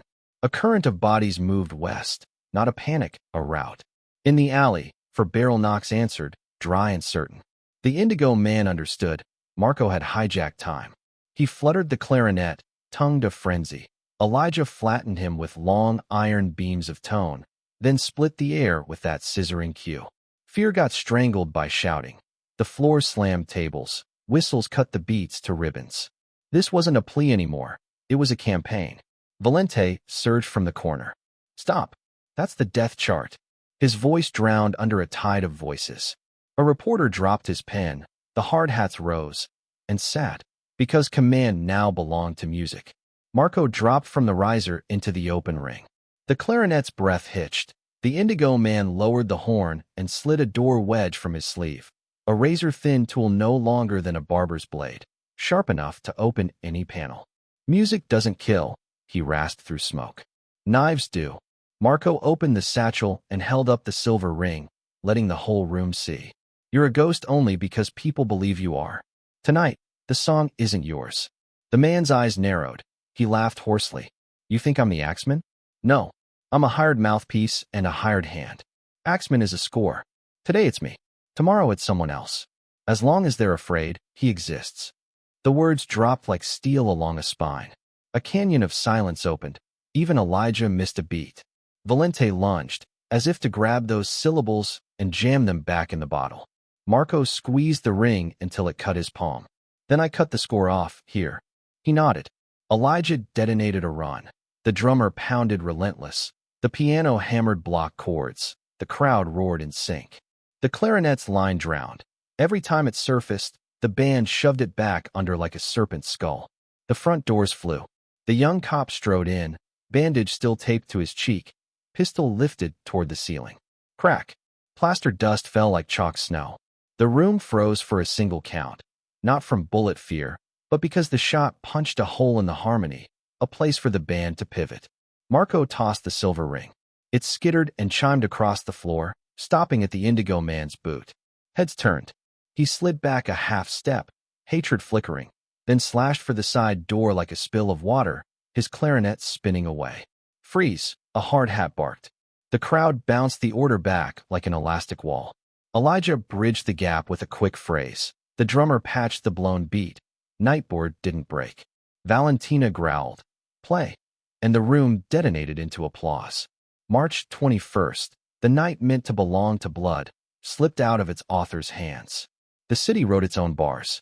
Outside, the wind carried another church bell, a beat off of prayer, more like agreement. People poured west. Other clubs copied Nightbird's broken time pattern, passing flame over fence tops. An Italian mother tugged her boy along, half whispering an unfinished Ave Maria. A black deckhand laughed rough, drumming along with Elijah. The 2 hard hats sat back down, scribbled something, then shut their notebooks because there was no way to write this on the beat. Marco stood in the back doorway, throat raw. In his bag, the stamped brief, the ink-smeared A No. 2 sample, the silver ring, evidence heavy as lead, because it was lead. But he knew paper meant nothing if morning headlines changed the tune and called this night a jazz riot. Prejudice would pluck Elijah as the scapegoat, as it always tried. Elijah came out and set a hand on Marco's shoulder. Don't let them rename the song, he said. If tomorrow reads Jazz Riot, they'll have a brand new axe for our music. Valentina shoved a thick envelope into Marco's palm. Photos of the chipped from last time and Valente's routing sheet from last night. I'm old. I get one play. The rest is your music. He flicked a glance at two reporters quietly rewriting history with their eyes, then went back to the bar, polishing glasses like wiping down witnesses. The young cop leaned against Brick, bandage darkening. "Don't stick around," he murmured. "You won one measure tonight. Tomorrow they'll flip the meter. That brief you're holding is a double-edged blade." "What's your name?" Marco asked again, like asking for a single note to anchor to. He smiled. "Not yet," then slipped into the dark, the walk of a man who'd chosen the crooked side. As the night eased, the city panted like a beast whose reins had just snapped, still winded, still dazed, but aware that leather can break. From the docks came the hiss of men tallying ledgers. From the press, curses at missing a block.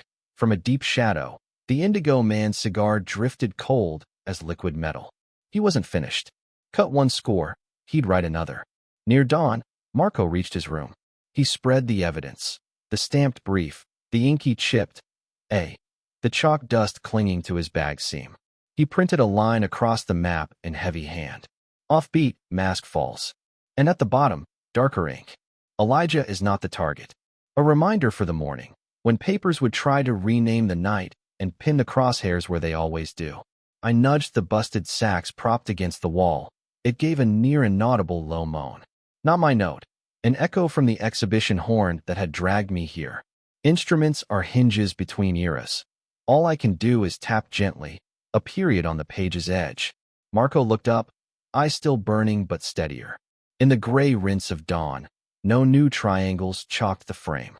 Strangely, that absence made the room feel colder. March 21st closed, leaving a question without an answer. Who was the Axeman after all? A man, a network, or just the name a whole city conspires to write? And if the Axeman is a song, do you end it by snapping the pen, or by taking the baton? Marco didn't answer. He blew out the lamp. Beyond the door, New Orleans still breathed. And for once, that breath kept time not with an axe, but with the drum of a revolt the streets had finally learned by heart. The papers that lied. The morning after March 21st, the city woke to the clack of hooves and the stink of burnt coffee at the corner cafes, but not the usual kind of alertness. Newsstands were piled like fresh coal. Fat headlines in black ink barked. Axeman returns, dares the whole city. Not one word about Nightbird. Not a single line about the uprising chart that ripped the comfort hymn to shreds. No photos of people filing out in a smart river along the side alley, right on the queue. Just Axeman, swollen like a circus tarp pulled tight, shading out everything else. Marco stood back in an alley and read the page backward through a fogged pane. Under the marching rows of type, I saw it. A tiny bite taken out of the leading that chipped to number 2. Living proof, repurposed to mint more fear. A black newsboy in a frayed coat shouted Axeman. Axeman, in a wind-bent voice. An Italian shopkeeper's wife bought 2 copies, stuffed them under her apron, and muttered prayers. 2 cap-brim reporters smirked at each other. "That headline bites like a hound," one said. They weren't reporting. They were ranching the news. Marco pressed his knuckles to the glass until they went white, let go, and kept walking. Somewhere else I heard horn scales. But the loudest sound that morning was paper turning. By noon, Elijah found the boarding room. His shirt was damp, the sacks hanging off him like a kid who'd missed bedtime. He tossed a paper onto the table. "You see, last night did not happen the way they say it did." Marco just grunted, eyes on the chipped A. Paper knows how to bury the living kind of truth. Tomorrow they'll call the evidence fake. The next day they'll run jazz riot. Elijah laughed dry, a match scraped on stone. "So my music is just wine through a door?" Marco shook his head.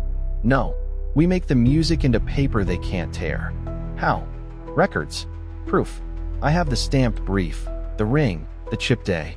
If we stitch it into a story and tell it outside their hands, it'll hit harder. It has to be stored in mouths owned by people who've got nothing left to lose." Elijah studied him a long time, then nodded low. "If singing's a crime, we'll sing it to the end." The cafe near city offices sat half empty, not from price, but because fear is cheaper. The young cop slid into the back booth, white bandage on his cheek, antiseptic mixing with burnt sugar. Marco set the satchel down and opened it. The brief with the red seal, the silver ring, the morning paper with the chipped A, Valentina's yellowing photo of the type block. "You didn't leave," the cop said, half scold, half sigh. "Can't. Marco said. "Io Marciano. You're naive." A crooked smile. "They don't have to deny. They just have to shout louder."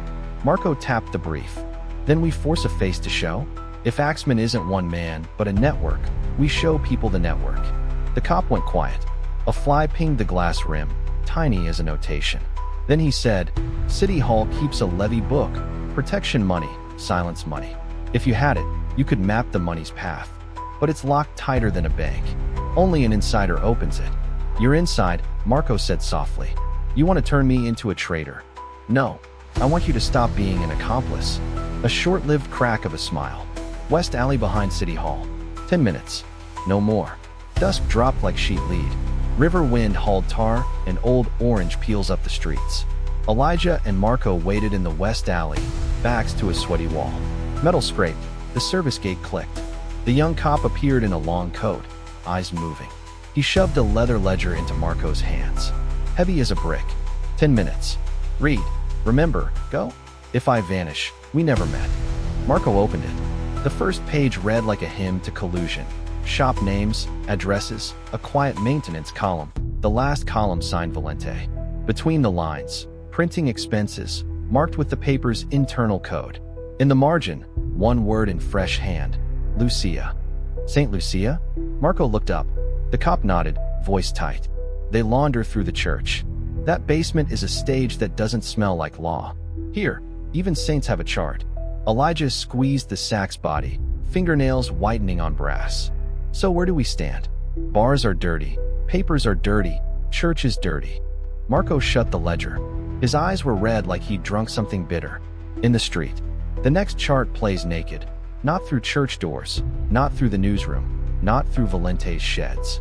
"You're turning the next night into open court?" the cop asked. Marco nodded. "A trial by music. If they use music to bind us, we'll use music to cut the knot." Night bled into walls like ink. In the garret, Marco laid out the board. The ring, the red-sealed brief, the chipped A paper, the church ledger. Each piece a lonely note. Together, maybe a harmony. "How do we tell it?" Elijah asked. "In time," Marco said, pointing, voice low and precise. "The ring, different hands wear it. Rolls passed along. The brief, the letter written by the paper, script born at the desk. The chipped A, every threat from the same shop, manufactured fear. The ledger, Valente, paper, church sharing the beats, the payroll of a ghost." Elijah tapped 3 times on the wood. "Public chart. Valente will smash it. Cops will siren it. The papers will print hysteria." Marco looked to the young cop. "Can you slow the clock?" 10 minutes. Not a breath more. He stared at his own hands, a trace of tremor. "Then the machine eats me." 10 is enough, Marco said. I knew that light in his eyes, flames set just right. Not to burn the city down, but enough to change the key. Next morning, a fresh headline slapped the town. Axman promises to return on 3/23, play or die. The Italian market went gray. Cafes shuttered early. A knot of white Americans jabbed at the paper and snorted, "Sicilian cowards." The words hit glass like stones, and the glass, like always, endured. An Italian widow pulled her scarf tight, clutched her boy, wouldn't meet a policeman's eye. Bigotry doesn't have to shout. It sits on shoulders like sandbags. Marco held the paper and gave a crooked smile. "Good. They think March 23rd belongs to them. That's the night we unmask." That afternoon they rehearsed in an empty shed behind the fish market. Salt air like a curse word. Elijah built the band. Drums, bass, piano, trombone. 2 more black horn players from other groups. Men usually pushed off the front page, now taking center ground. "Open by telling it," Elijah said, tongue on reed. Melody falling like ripped-out pages. At the turn, "Lift your evidence." On the trap cue, the drums hit 4. Time for the crowd to roar, swap the jury's seats. Marco nodded. He practiced walking like reading. Raising the ring, lifting the brief, showing the chipped A, opening the ledger. Each move locked to a note so that if voices got drowned, time would still speak. I touched the cracked display sacks hanging in the shed, tapping a nail on its skin. A dead little note, so small it could have been imagined, shivered out. Marco flicked his eyes, mouth firm. He knew that stray cue that comes from nowhere whenever he nears a fork. I can't do much more, but sometimes a wrong microbeat is enough to tilt a road. All right, Elijah said, lowering the horn. All we need now is a reason for the crowd to stay 10 minutes. The reason, Marco said, is the name without a name. Axeman isn't a man. Dusk poured ink over Jackson's statue. Valente was already there, cigar eye burning. A few newsroom boys laughed under their brims. A scatter of hard hats loitered at the edges, palms resting on pistols. Rumor sprinted ahead of the band. He's calling people out. There'll be blood. Don't bring the kids. Marco, Elijah, and the young cop stood in the fringe of shadow. When I raise my hand, you hit, Marco said. When I drop it, you push the tempo. If I go down, keep playing. Do not let the music die. The cop didn't answer. He dragged his watch down to the thin of his wrist. 10 minutes, he said, stamping copyright on a time. Elijah snapped the count. One note slid out like a snake warming in dew. Heads turned. Hawkers looked up. Widows edged out of shade. Pins lifted. Valente flicked ash, crack, on stone. Marco stepped into the gaslight circle. Satchel crossbody, eyes sweeping the crowd. I saw everything move through them. Marciano, a split kitchen table, the chipped A, the wedge with the triangle nick, the cigar reek of the blue coat, the paper's dirty hands. He lifted his chin. This is the chart they force on us. Tonight, we changed the key. Elijah poured a run of story notes, each one tugging at a thread. Drums tasted light, then landed square on 3. When the horn thinned, Marco lifted the ring high. The light kissed the silver like a knife. This hand has changed wearers. Axeman isn't one man. A low, deep O rolled the circle. Marco pivoted, flashed the red-sealed brief. This letter didn't come from hell. It came from a newsroom. Elijah slammed a dry cord, stamped to a steer. Marco held the paper up, walked it past the reporters, touched the chipped A. Teeth marks from this shop, not some devil. An old Italian granny cried into her palm. A black leather worker nodded. Been saying it. Marco opened the ledger, Lucia glaring like a wound. Silence money from our shops to Valente, from Valente to the paper, through the church to wash. That's the real score. They split the beats. Murmurs climbed. Pins hesitated mid-scratch. From the rim, Valente barked, shut it down. The young cop lifted his pistol toward the sky. Anyone fires, I fire back. Not loud, but right on the quiet beat. Elijah steered to the trap phrase. For drum knocks bit the plaza like nails. Hands started to clap, skittish at first, then even. I watched the cop's face clock off seconds. Marco filled his lungs, ready to haul the truth one step higher. And a braid of sirens split the air. 6 minutes. Valente eased back, pointed. A ribbon of indigo slid out of shadow. The blue coat was here. He walked in like a streak of ink rest-stitching paper.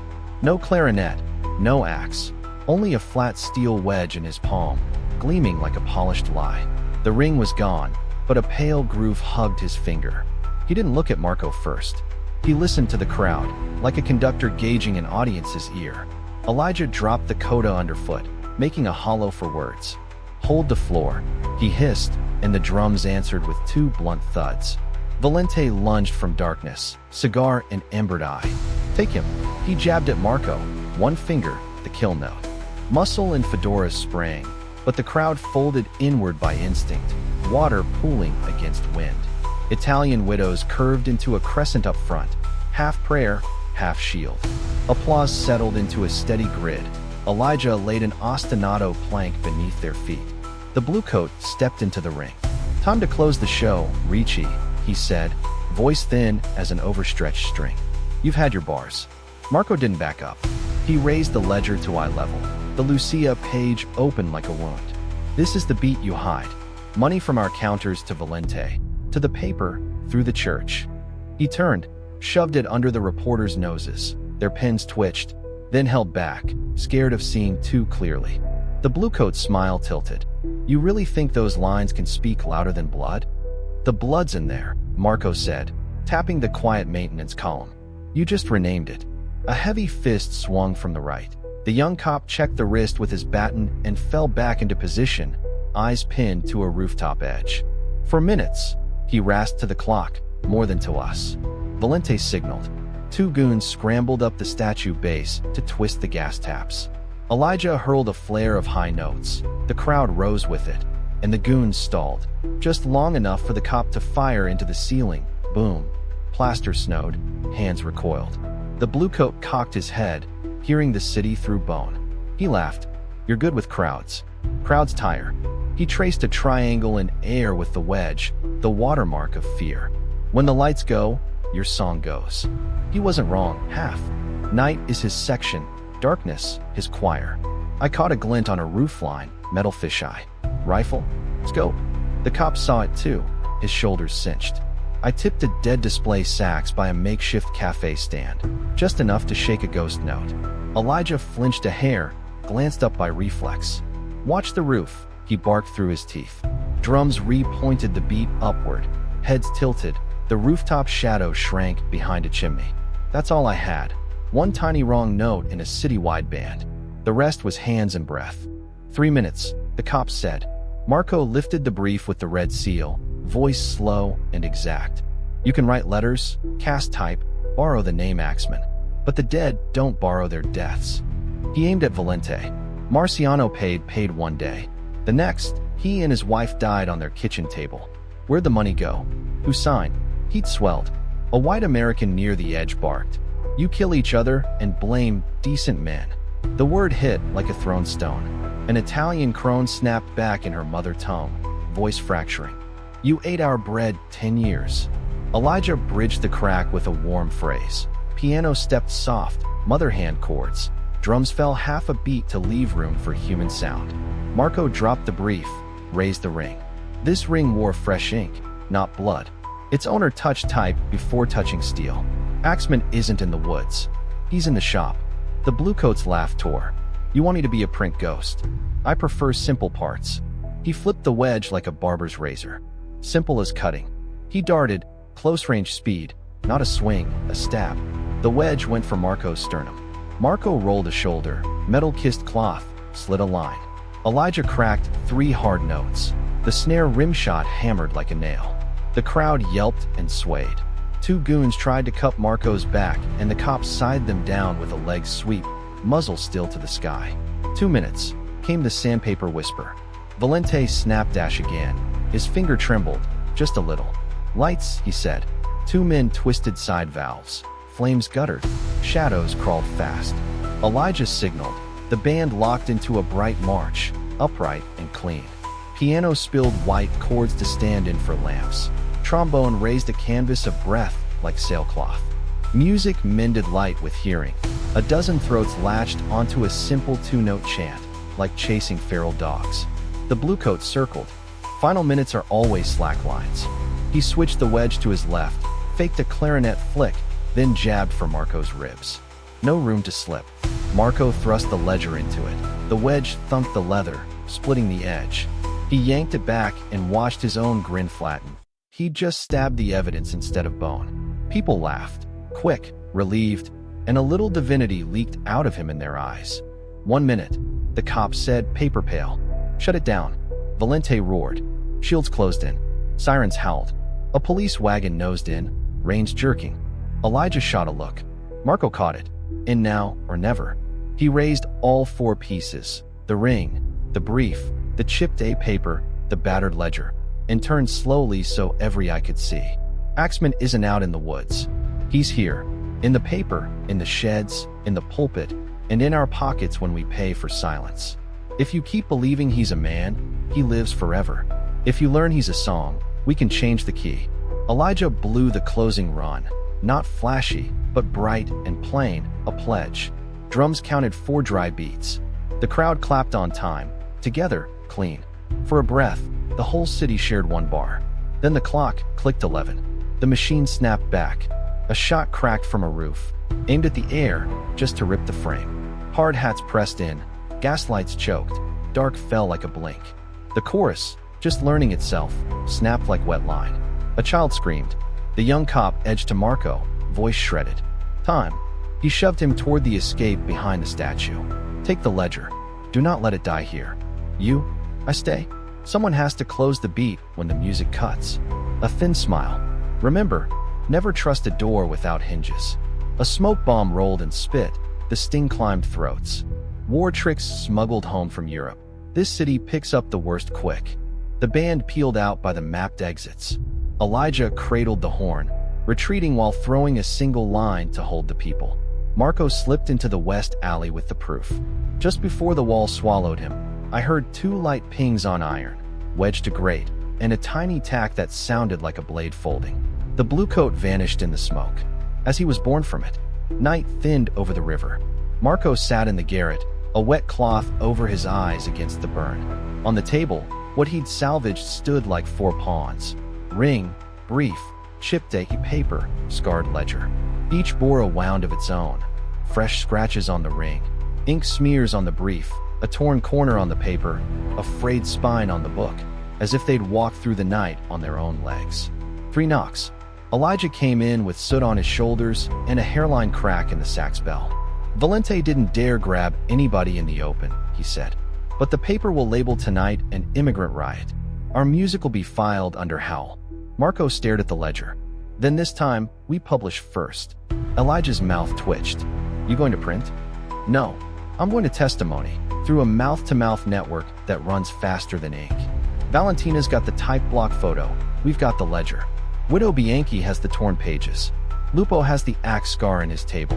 10 bars, 20 shops, 3 honest priests. Each tells a piece. At once. A chorus without a stage, Elijah said. And without lights, Marco answered. 2 knocks, 1 beat, on the door. The young cop slipped in, green with smoke, coat ripped. I've got 5 minutes, he said, before they send me upstairs. He set down a wrapped bundle. Newspaper truck schedules, routes, and a copy of the internal order. Before dawn, they're burning the mold to retire faulty equipment. He swallowed. They're erasing the bite. Elijah swore softly. Marco's fingers sank into the tabletop. When, before first light, the cop dropped his voice. If you want to keep the bite, this is the last hour. Marco counted bars in his head. 2 teams. One lifts the A. The other scatters the story before the ink dries. I'll throw noise at the avenue, Elijah said, raising the horn. No, Marco said gently. You hold the line for the people. Tonight will be dark. He turned to the cop. Take me into the shop again. The cop looked a long time. The look of a man who knows the epilogue might be a slap. All right, he said. But after that, go? I can't haul you out a 3rd time. I know, Marco said. The cop paused at the threshold and half smiled like he'd remembered a bitter joke. Tomorrow's headline is a jazz conspiracy of chaos. Jazz in bold, conspiracy in italics. People read the bold first and forget the slant. Elijah's laugh was vinegar. Then we'll italicize our own. He vanished into the hall. The room settled to River Chew. Marco strapped the ledger to his chest like a charm, tucked the ring and brief into a cloth pouch, set the chipped paper on top. So when he ran, the world would see the truth's teeth. I palmed the cracked sax in the corner, touched a broken key. A note so low it was almost a thought bumped the air. Marco startled, then nodded, answering a friend he couldn't see. We had no language, only time. Before dawn, he said to no one, or to the old horn. Either they burned the mold, or we stamped the chip onto their faces. Before first light, the air held footsteps like a hand over a mouth. The plant ran dark save a few guard lamps. The cop's hand-drawn route. Hinge squeaks, loose bolts, the watchman's piss break, read like the score of a tired machine. They ghosted in the side door, the enemy's triangle wedge popping it in one polite tick. The cop snapped the auxiliary kill, the corridor sealed in shadow. Marco moved by memory. Plate table, type racks, mold shelves. Lead chilled his palms, fish bones left to dawn. Here, the cop whispered, palming an old wooden crate stenciled in chalk, a number 2. Marco flipped it open. Inside, the A with the missing corner, like a baby tooth nobody let fall out. For a second, he felt something like pity, for a flaw about to be thrown into fire in the name of cleanliness. Hinges squealed. Boothiels. The cop held his breath and flashed 2 fingers, 2 men. Marco folded the mold into his shirt and pressed back. The door swung. Lamplight split the room. Not Valente, the managing editor and a guard. He yawned, rubbed his neck, bored to the bone. Time to burn trash. He petted his gold ring like a cat's chin. The cop shrugged, gun low in his pocket. Marco counted 4 and slid deeper behind the press. Breath fell to his stomach like a prayer he didn't know. The guard scanned the shelves. "Where's the A?" The editor snarled. "Who cares? Burn something. I want morning on time." Their heels clicked away. The door shut. Marco and the cop slid along the wall like mildew and slipped into the cold hall, then ran for the river. The mold was heavy and light, like a key to a liar's mouth. At first light, the city's word of mouth lit like dry tinder. Valentina hung the type block photo on the tavern wall, chalked above it, the tooth of letters. Widow Bianchi told customers about the pages ripped from her books. Old Lupo laid out his split table like a relic. A retired printer Elijah found stood in the fish market and taught passers-by why that A could only come from that shop. Each voice pinned a piece of truth to a back like a cloak pin. The official paper hawked Jazz Chaos plot in big type, but at every corner there was another story being told. Marco hung the actual A mold in a grimy frame outside Nightbird, right beside the chipped A paper. Under it, Valentina scrawled, "Use your own eyes." A white man stopped, leaned in, said nothing, then nodded to himself and walked on, without buying a paper. Elijah played a slow tune at the door. No coaxing, no howl, just enough time to hear yourself breathing with the city. Marco watched the slow river of faces and knew there would be no victory. Only a half-beat of shift. But that half-beat was enough for some to look up at Axeman in bold and chuckle, small as a tooth mark. I stood by the glass and watched the A mold's reflection. A pinhole in time between 2025 and 1919 stitched together by a chip. Turns out, sometimes the thing that guards the truth isn't a weapon or a speech. It's a flaw. Night will come again. Writers will burn. The blue coat will switch instruments. Valente will swap routes. The newsroom will change fonts. But today, a type block survived. With it, Marco has his next line. He turned to Elijah. "Tonight we don't play inside. We play in the street." Elijah lifted the sax and smiled, bone-tired. "Where there's a beat, there's a stage." Marco hugged the ledger to his chest and stared at the gray stone of St. Lucia. Behind that stone, coffers, ink lines, people. He spoke softly. "Enough for me, or for that old exhibition sax to hear." Their turn to read our chart. And the city, spent but still with ears, leaned into a new beat, a tiny one, but off the machine's gear. Somewhere on a roof, the bluecoat lit another cigar and listened to the melody drift a hair to the side. He smiled, unsure if it was sour or sweet. Maybe he understood, maybe he didn't, but he had to listen. From here on, Marco's and the city's question stresses a different syllable. Who is Axeman, really? Or rather, who still believes Axeman is just one man? No answer yet, but the meter has shifted. And when the meter shifts, the storyteller shifts, from boldface headlines to a hand holding up a chipped letter in the first light. The price of truth. The oil lamp wheezed like an asthmatic old man. Marco opened the leather satchel and laid 4 things on the scarred table. The silver ring with 3 notches, the red-sealed brief, the newspaper whose chipped A looked like a mouse bite, and the ledger of receipts with a fraying leather spine. The wavering light stretched each object's shadow long, as if they were confessions that hadn't yet dared to speak. The young cop leaned on the wall, the sting of antiseptic still clinging to the bandage across his cheek. "They'll knock," he said, voice congealed like cold grease. "Not blue cloth. Badges. They'll call it order." His ink-calloused fingers tapped the wood. Tick, tick. The wall clocks beat from headquarters. Marco didn't answer. He tilted the brief toward the flame. Glossy black ink slid and the outline of the chipped A flickered along the headline. Axeman speaks shivered as if coughing. "We have to make people see for themselves," he said softly, like he was speaking to the fire's tongue. No newspaper, no priest, with their own eyes.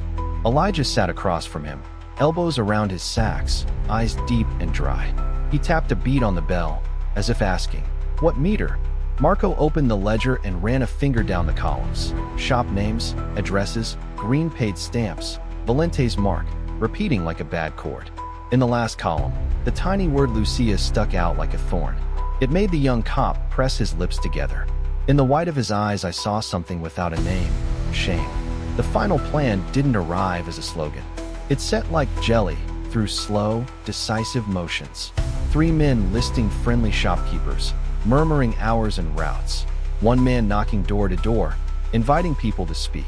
One man borrowing Nightbird's microphone and testing the cables like veins. One man asking a gaunt lawyer to read the fine print of the brief out loud. A people's court, Marco said, half jest, half oath. No pre-written jurors. Eyes will be the jury. The young cop lowered his voice and slipped into the night's minor refrain. If they rush the stage, I won't turn my gun on the crowd. I'll turn it on the order. Then he gave a crooked grin around a swollen lip.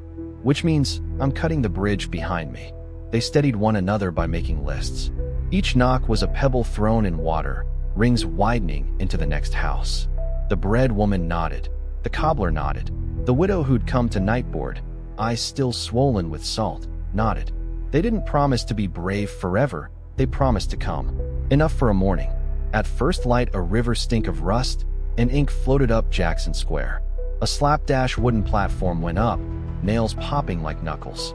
Elijah checked the microphone. A hum circled and died, leaving a floor tone like a drumhead. Curtains cracked across the city. People came, quiet, worn coats, cheap hats, hands clutching children. The reporters stayed at the edge, fedoras slanted just so, pencils primed, eyes like knives carving into other people's business. There were more police than yesterday, badge brass winking in the thin sun. In that line, I also saw a few clouded eyes. Maybe they'd heard the revolt tune. Valente didn't show, but long coats leaned on walls, cigars glowing. The length of each cigar measured their patience. Marco stepped up. He didn't raise a fist or call for courage. He simply set the silver ring in his palm and lifted it to eye level. Sun kissed the metal. The 3 notches flashed like claw marks. This fell in the print shop, he said, not loud, but clear. The hand that wore it gave orders in the warehouse. Touched type, then touched an axe. A fishmonger snorted, breath briny. I seen him, she said, nudging her husband's elbow. On quiet collection nights, he waits by the back door. Others nodded the market way, nodding like driving a stake. Marco passed the brief to the bony lawyer. The man slid on his glasses. His voice trembled, but his diction didn't. Sentences that began, I shall, were written by a hand trained in layout, not a blood-drunk scrawl. Each oversized A in the headline, he pointed out, bore the tiniest chip, like a bite. A middle-aged pressman edged up, apron stained with old ink. This A is the shop's mold, he said, tapping the notch with a blackened nail. No other place could print this tooth. Whispers ran across the square like wind through wheat. Marco opened the ledger and walked a finger down the names. Bianchi, Russo, Pepini. Valente's mark repeating like coins shaken in a jar. This is the money's path, he said. From our hands to Valente. Into the newspaper, then washed at Lucia. The word Lucia hit like a pebble in a basin. A few crossed themselves. Others straightened, as if to brace against the bell tower's shadow. A black-clad widow clenched her scarf, voice wet with salt. I gave the envelope to young Valente, she said, arm outstretched, not trembling. I still smell his liquor. Heads turned toward the edge, a young man in a dark tie, face going purple. Stories began to drop, no MC needed. The tomato seller told of torn pages. A dockhand described the chalk triangles on back doors. A maid whispered she'd seen a bluecoat hang a clarinet behind Nightbird's kitchen. Small, ordinary details, 2 lived in for good copy, locked together into a frame that could stand. A rookie reporter stared at the chipped A. His lips went pale around his cigarette. He wrote slowly. For the first time, I saw a pen pout, reluctant to take orders. The outer police ring stiffened. A fat inspector shook his head and signaled 2 hard hats to push in and cut the mic. The young cop stepped between them, voice steady. Don't touch it. People are talking. He didn't raise his gun. He raised the rain in his eyes. The 2 glanced at each other and took half a step back. Marco knew what just enough felt like. He backed off the mic and left the space to others. One by one, they spoke a piece. No oratory, truth instead. Passed hand to hand, it suddenly weighed like iron. The long coats kept picking ashes, hot red drops falling. Tack, tack. An old printer with hair gone ink gray held up a test sheet and wrapped the chipped A with a sooty nail. I set this block with these hands. Those letters were printed here, without waiting on any letter from hell. A perfect solar plexus shot to the city's lie. The square groaned as if someone hauled the curtain. A few women clapped one beat, then more hands found the time. Elijah held a thin legato under it, music laying road for voices. Young Valente slid out of the shadow, leaving his cigar ember like a rolling eye. The person-shaped gap where he'd stood remained, a printer's error the foreman wanted to cut from the page. Inside the crowd, another voice, Upper South white, dry as paint. You Sicilians did it to yourselves. The widow spun, eyes on fire. You ate our bread half your life. Prejudice raised its head like a snake and got stomped by a ring of poor souls. For the first time in that blur of faces, the idea of a shared collector outgrew the habit of sorting by color. Mourning swelled like a flu-scarred lung. A radio man edged close, his mic trembling to retell the day as crowd agitation. But the telling was already louder. A pushcart man rolled his cart onto the platform. This is my receipt, ripped. He handed over the serrated page, teeth matching the torn ledgers Marco had seen. People passed it hand to hand. The market stock paper, the same green paid. Marco said less and less. He stood aside, keeping time with his eyes. I watched him file each line into memory like a compositor sliding sorts into drawers, prepping a new page. The young cop leaned near, voice a breath stirring ash. You did enough that they can't wipe it clean. His eyes held water, not from fear, but from hoping for something nobody dared name. A chance. Noon ticked up a notch. Heat rose off the crowd, making the chip to shimmer like a fish ready to spawn. A spontaneous march headed toward the print shop, shouting to seal the molds. Police hesitated. Orders said, keep order. But the word had been renamed in the square. A stray warning shot snapped the air. The crowd closed ranks around a shoved man, making a fence out of bone instead of shields. The gathering broke into capillaries feeding the Italian quarter. Everyone went home to tell someone about the chipped A, the ledger, the ring, Valente. The afternoon editions would still lie, but the tooth mark had pressed itself into more minds than paper could reach. At the edge of the square, Marco breathed through a hot, tired lung. Passing hands squeezed his. Their promise wasn't rescue, just remembrance. Elijah clapped his shoulder, voice husked. You sowed it, but this soil is blood. Marco nodded, face cool. That's why the seed has to take fast. Night threw a rain-soaked coat over the city. Shops shut early. In the alleys, hobnails clacked on stone. Cigar tips drifted like lazy meteors. Valente stopped bothering to hide his hands. Fat fingers of a man used to counting envelopes. The three of them sat in the rooming house, table dusted with someone else's smoke. No one smoked. The smell stuck anyway. The little clock ticked the tin like invisible boots walking through minutes with a price tag. They'll come, the young cop said, staring into blankness. And it won't be scare tactics. They want an ending before this spreads. Elijah hugged the sacks, all three of us. Marco shook his head. They don't need to. They'll kill me, the band leader. Then write the rest of you into the story as dupes. In Marco's eyes I saw not fear, but a chill lucidity. The look of a chess player near the endgame who still has one reckless move. Near midnight, nails hammered up to the door. The cops signaled. Marco and Elijah slid into the wardrobe like two hidden letters under a line. A warrant flashed in the frame. The voice that read it hit like a hammer. Arrest of Marco Ricci for inciting riot. He's not here, the young cop said slow. The punch landed fast, split his cheekbone, spilled blood. 3 long coats poured in and turned the room like printers hunting a typo. Marco held his breath, fingers squeezing the ring until imprinted his palm. Elijah cradled the sacks like a long bone. They found no one. Before they left, the lead man tossed a line over his shoulder. Tell him his tune's about out of bars. The door slammed. Silence weighed like sheet lead. The young cop moaned. Blood ran in a thin line like a lowercase I. Marco held him up. You don't have to carry it. The young man's crooked grin came back. If I didn't, I'd be dead already. Don's ragged teeth bit the asphalt in bundles of fresh papers. The headline bellowed in thick ink. The real axeman revealed, a madman named Ricci. Marco's photo was blown up, shadows warping the jaw, turning a person into a silhouette. The article stuffed the entire square into stagecraft. The ring was a prop. The brief, a forgery. The ledger, stolen records. Elijah flung the paper down and ground his heel into the type. They're killing you in ink before they bother with a blade. Marco's gaze stayed level. Exactly. If I vanish, the people will swallow their line. We have to make the music hold the memory.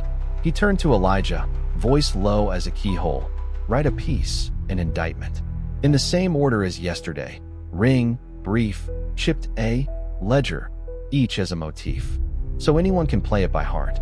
So if I die, truth still sings. Elijah stared a long time and nodded. His fingers smoothed the sax's body like he was reseating his own nerves. I'll write it, but you have to live to hear it. Marco's thin smile. If I don't, that's all the more reason. A bounty for Ricci's head slid into the streets like a tired snake. Many windows dropped their shades, but among the averted eyes, a few sparks glowed. People who had seen and heard. The music from the 21st was still caught in their lungs like dust they couldn't cough out. Dusk winged down. The three went out, not to grandstand, but to scatter the evidence among four chests. Marco handed the ring to the young cop. If I die, give it to whoever dares speak. He gave the brief to Elijah. Guard it like a chart. He kept the ledger under his own shirt, heart beating onto ink. I walked behind, knowing the bill would come due tonight. But I also knew Marco wasn't alone anymore. He had Elijah's breath, the cop's back, and the eyes of a few hundred who had looked. In their memories, the axeman wasn't a shadow with an axe. He was a lying song. Marco looked up at a sky thick with smoke and fog, like a burial shawl. He spoke softly, just loud enough for some sax somewhere, or for me, to hear. Even if I disappear, their song is off time now. Night swallowed the city, and the consequences showed their faces. First came the press. By noon, the kiosks unfurled special inserts. We have proof. Ricci staged it. Long columns, nails of letters hammered tight, quotes from anonymous witnesses, a reconstruction that turned Nightboard into a rented set. Oddly, all those witnesses spoke the same way. Same phrases, same commas. Elijah skimmed and smirked. One ghostwriter, he said. Then the police. A stamped bulletin thudded onto every Italian door. No unlawful assembly. Anyone harboring Ricci will be prosecuted. Old folks peeled the notice down, hands shaking, and pasted it to the inside of a wardrobe like an obituary. Kids sounded it out in parade sergeant voices. No, unlawful. Mothers smothered the words with a palm and scanned both ends of the alley. Then the church. St. Lucia's taciturn priest suddenly preached a crisp homily. Do not let the devil incite revolt. Heads bowed. But outside, the whispers disagreed. I saw the chipped A. I saw the ring fall. I heard the tune. The sermon slid off. Memory stuck. Last came the hand. In the market, the widow who'd named young Valente got shoved to the cobbles. Nobody caught it in time. The man who did it breathed, almost kindly. Better to fall now than later. In another lane, the old printer's collar got squeezed blue. His strangler said only, whatever trade you work, keep its mouth shut. Chalk triangles sprouted again on back doors overnight. Small, shallow, sharp enough to sting. Rumors clotted the air like ink dust. Ricci ran to Biloxi. Ricci's hiding in a cellar. Ricci's a cat's paw for a rival Italian outfit. Ricci's a plant from a competing paper. The more theories, the blurrier the truth. That was their craft, cover with many thin coats. By afternoon, the young cop was suspended. Official reason, breach of discipline, interference with duty. He stood in the doorway, slid his brass badge off, and laid it on the desk like a spare eye. The captain didn't look up. A colleague flicked him a glance. Pity, warning, and relief it wasn't him, all at once. The bill didn't stop at a badge. That night, he found his locked pride. On the table lay an unsealed envelope. A photo of his wife holding their newborn, snapped back home. No note. Enough. He ripped the picture into quarters and burned it. The paper curled, straw yellow. He buried the ash in a coffee tin, eyes dry as lime. From now on, he told Marco, only what's in front of me exists. They rotated hideouts. One night a faux shop's back stair, one in a fisherman's loft, one in a tailor's musty cellar. Each place had a smell, fish sauce, rot, damp cloth, each a sentence from the city.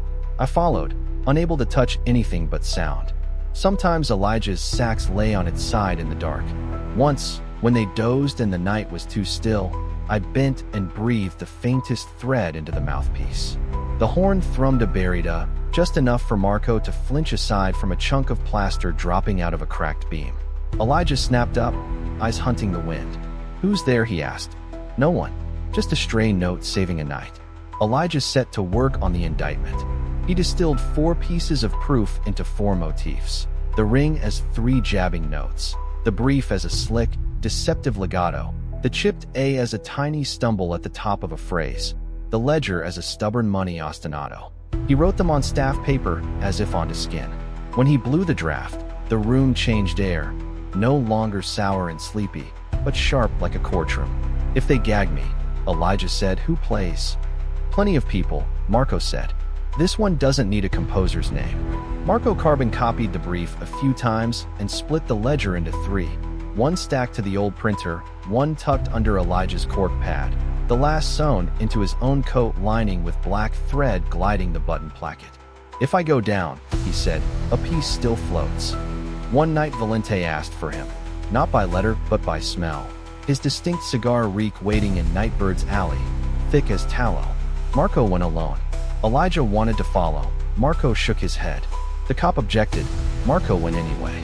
Valente sat in a little room behind a warehouse, coat off, thumb-wide gold ring gleaming. No muscle. On the table, a fat envelope and a glass of grappa. You're not like the others, Valente said in syrup. You owe a debt. So do I to this city. You want to live to pay yours? Take the envelope. Leave. Don't let them use your corpse as a story. Marco didn't touch it. You call choking people paying? I call it keeping order. He chuckled. You don't understand time.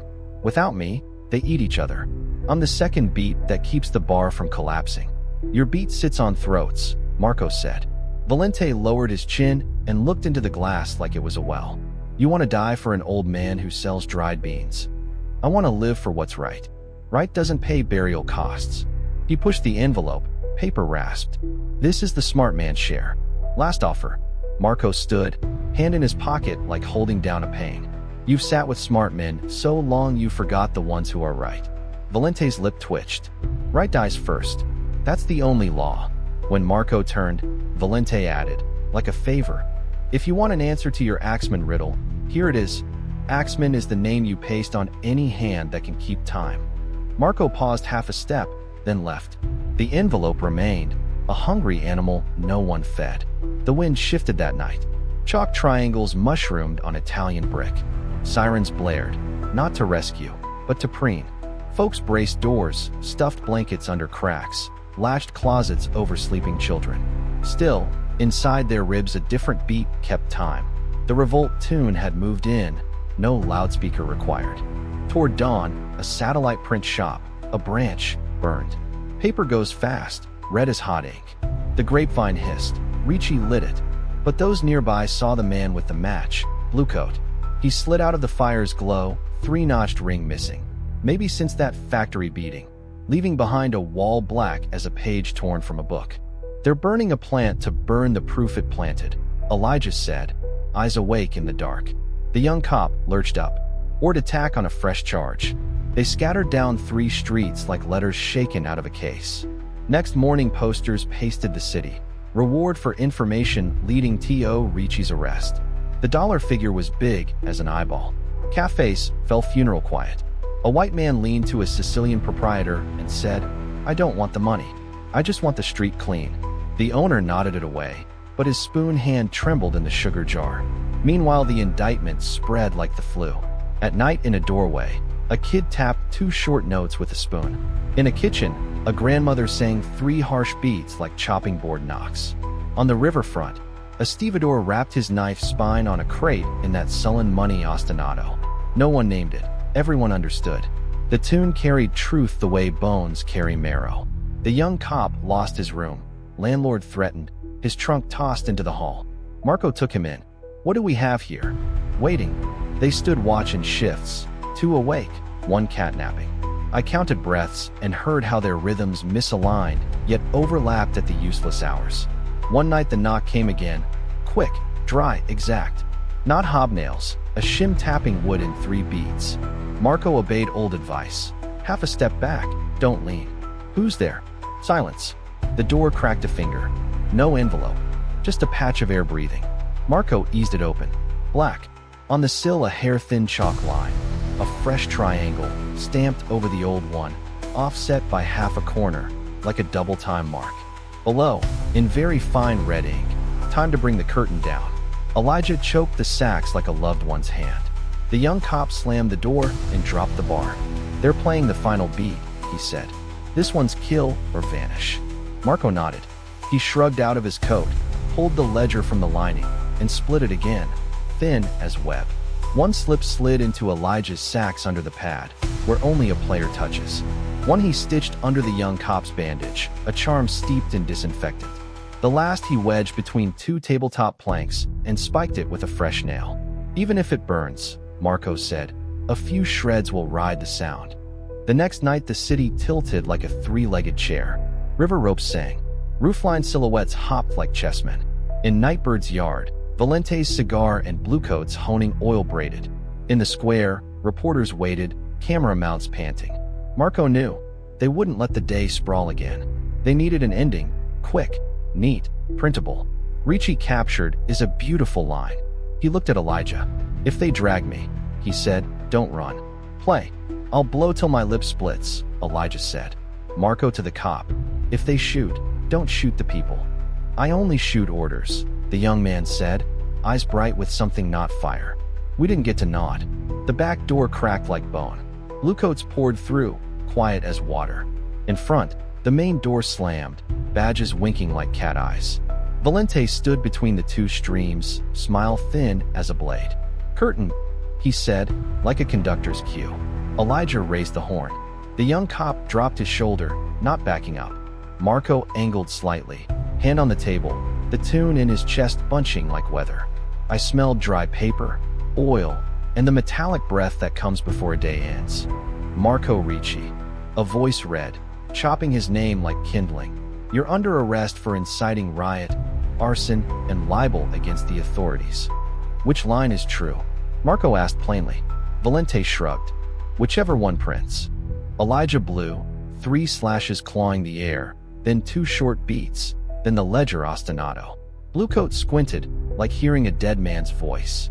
His stance slipped half an inch. A strange breeze skimmed the sax's bell. I couldn't help it. I pushed a wisp along. The horn growled deeper, as if 2 lungs were playing. Sirens. A body lunged and grabbed Marco's arm. The young cop slammed into him, locked the man's wrist with a clean turn. Valente flicked his chin. 2 more surged. The room was too small for this many bodies and one truth. In 2 jolted beats, I saw Marco yank the drawer, rip out the sliver under the plank, and stuff it up his sleeve. A baton cracked the base of his skull, white light. Elijah screamed through the sacks, the tone tearing into a reed scream. "No on the civilians," the young cop barked. The words skidded across tile under boots. 2 cuffs snapped shut like twin bites. Blood leaked from Marco's hairline. He lifted his face and found Elijah, nodded. Found the cop, nodded. "Searched for me, didn't see. I was too near." He shaped a silent word, "Continue." They hauled him out. In the hallway, the press pushed their cameras into his shackled face like piglets at a teat. Bulbs popped. Future ink got fed. Elijah knelt by the little pool of blood, palm on the sacks, eyes dry. "The indictment plays tonight," he said hoarsely. "It will," the young cop answered. "I'll make their clock run 10 minutes slow." Valente passed, paused half a beat, and said without looking, "I offered you a road." Elijah said, "We're opening another." Valente smiled, teeth white in shadow. A road with no hinges. When the hobnails moved off, the room kept only the smell of metal and antiseptic. Elijah stood, set the horn to his mouth, and rehearsed those 2 short calls. The young cop nodded. To the square. They shouldered coats, killed the lamp, shut the door. I followed, sinking my footfalls to the horn's meter. Outside, dawn wasn't up. Somewhere in the dark, kids were already clinking spoons on bowls, feeling for the indictment's beat. Night kept Marco in a holding cell that stank of damp paper and iron sweat. No questions, no notes. Just hold him long enough to print tomorrow. A figure paused at the door, blue coat with no ring, no axe, lingered longer than usual. He listened. In the distance a new tune carried, not his. He smiled, very small. Marco closed his eyes. Inside his head, the indictment locked to his pulse. Each motif wore a face. Ring as old Lupo ducking the blade. Brief as a line of chipped A's biting the editor's brow. Ledger as a column marching through the fishwife's hands. Truth bolted itself inside his skull. No cuff for that. I sat on the floor by him, not touching, not speaking, learning how to keep quiet at the right times. I pressed my ear to the wall and listened through cement. Far off, in the square, a huge lung inhaled and exhaled. Music. In it, a voice recited those 4 tabletop items. Ring, brief, chipped A, ledger. In a grammar ink can't erase. Memory. Marco opened his eyes. In the thread of light slipping under the door, a dust-mote hum. He smiled, thin as before. Even if I vanish, he whispered, their timing's broken. Footsteps approached outside. A key turned. A cold voice. Bring him. We were about to step over the edge of another chapter. The unfinished song. That night, New Orleans pulled a thicker, wetter shawl over itself than any river smoke could weave. It wasn't fog, and it wasn't fire. It was the haze that rises when a city breathes to 2 opposite heartbeats at once. One rhythm the papers whipped up to feed fear, the other still warm with the music from Jackson Square. Windows stayed lit late. People lay down, but their eyelids refused to shut.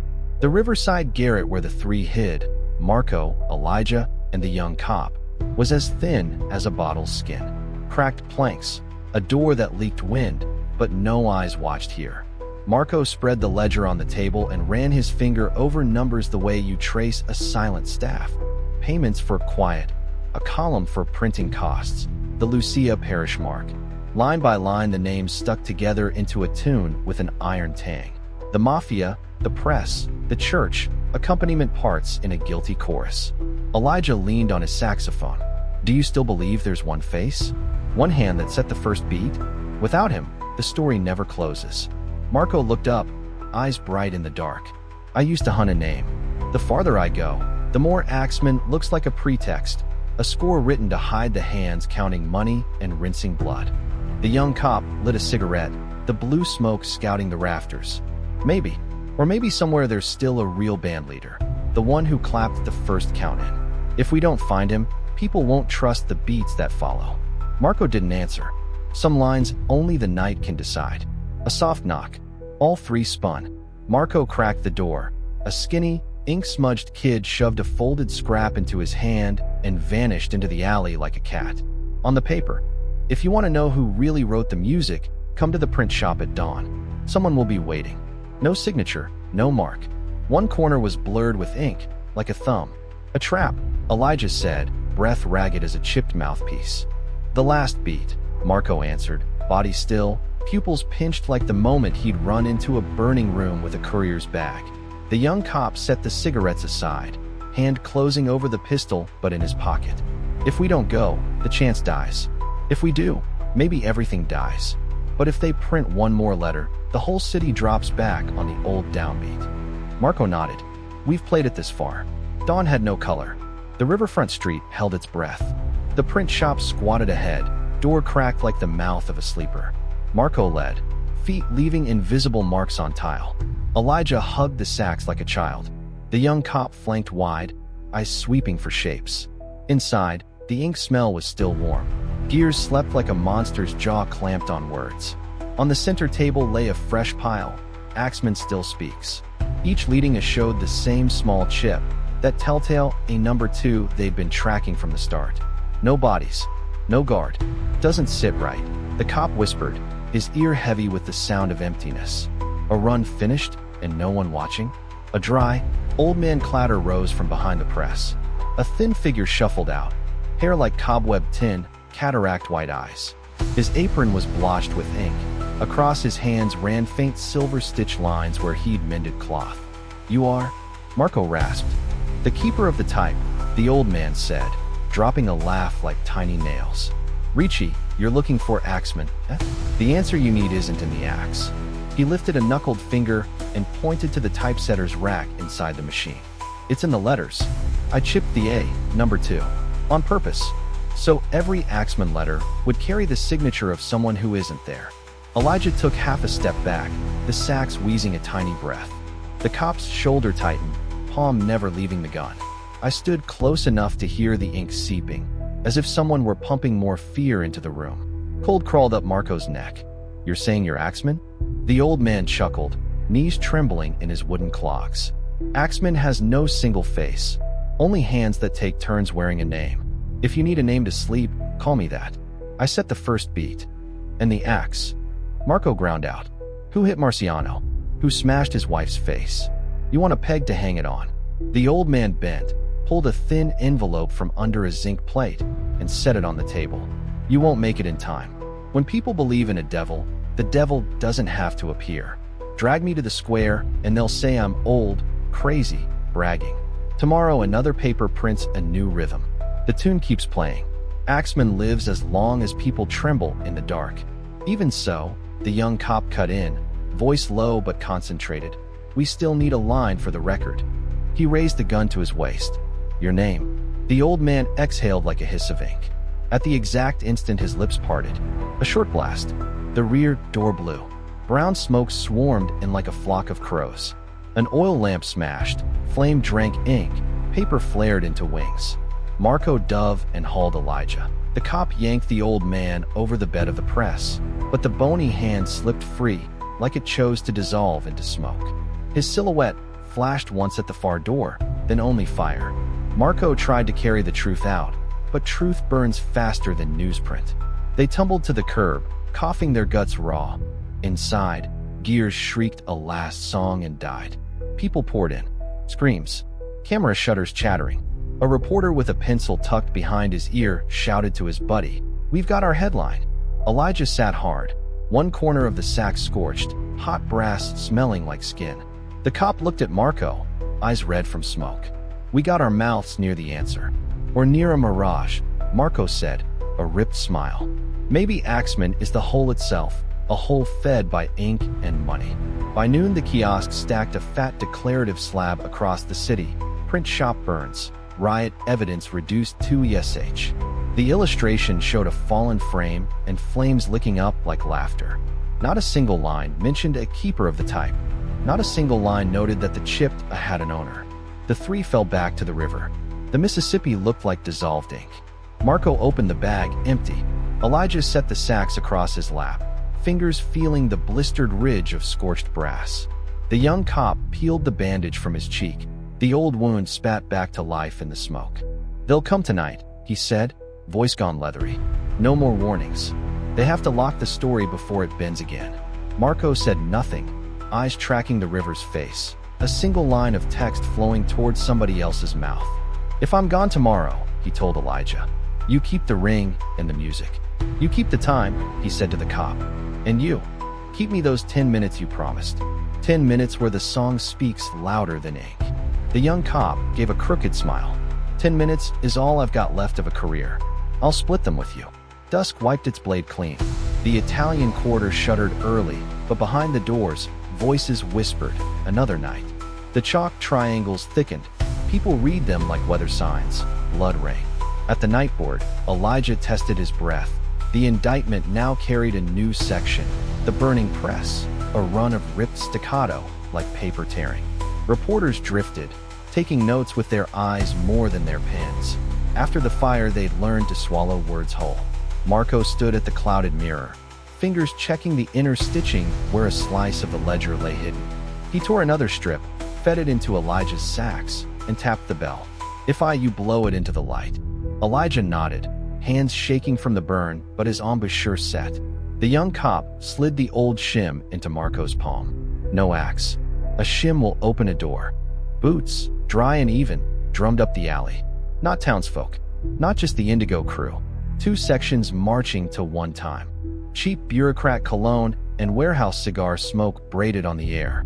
Valente came in first, a smile thin as a fresh-cut page.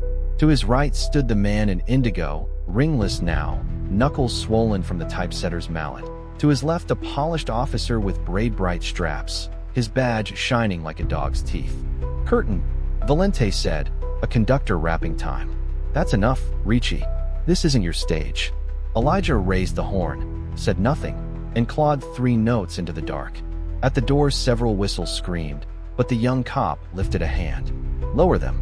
He planted himself between the 2 fronts. "Anyone coming through this door steps over me first." The man in indigo crooked a smile, a fleck of ink in his eye. "Music doesn't stop bullets." It makes people stand, Elijah answered, and cut 2 short bars through the air. Marco gripped the shim, set his back to the wall, eyes skating the room. Table, door, mirror. Suddenly, every object presented itself like a page of score with a part to play. The officer lifted the writ. Marco Ricci, you're under arrest for incitement, arson, defamation. Whichever line prints. Marco said, half a smile. In his eyes, I saw the same winter he'd carried out of Marciano's kitchen. Whichever one we need, Valente said. You were offered a way out. You stayed.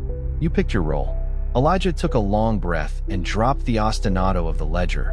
Heavy, dogged, heel close. At the alley mouth, I heard townsfolk stop, necks stretching to see. Music pulls eyes. Eyes pull bodies. All it needed was a single tug. It came. A black coat lunged, cuffs out.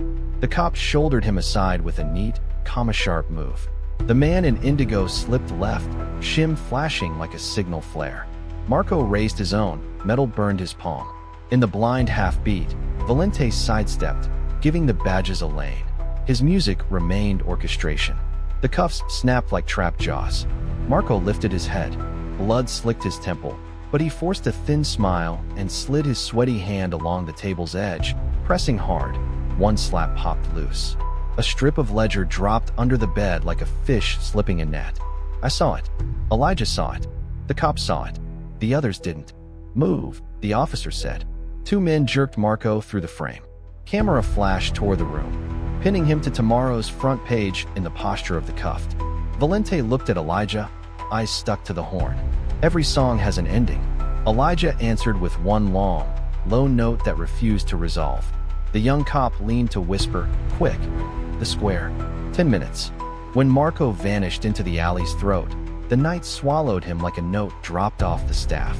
In the emptied room, I heard the faintest tick of metal, the hidden ledger chip nicking the bed frame. A tiny period, or a comma, or an ellipsis.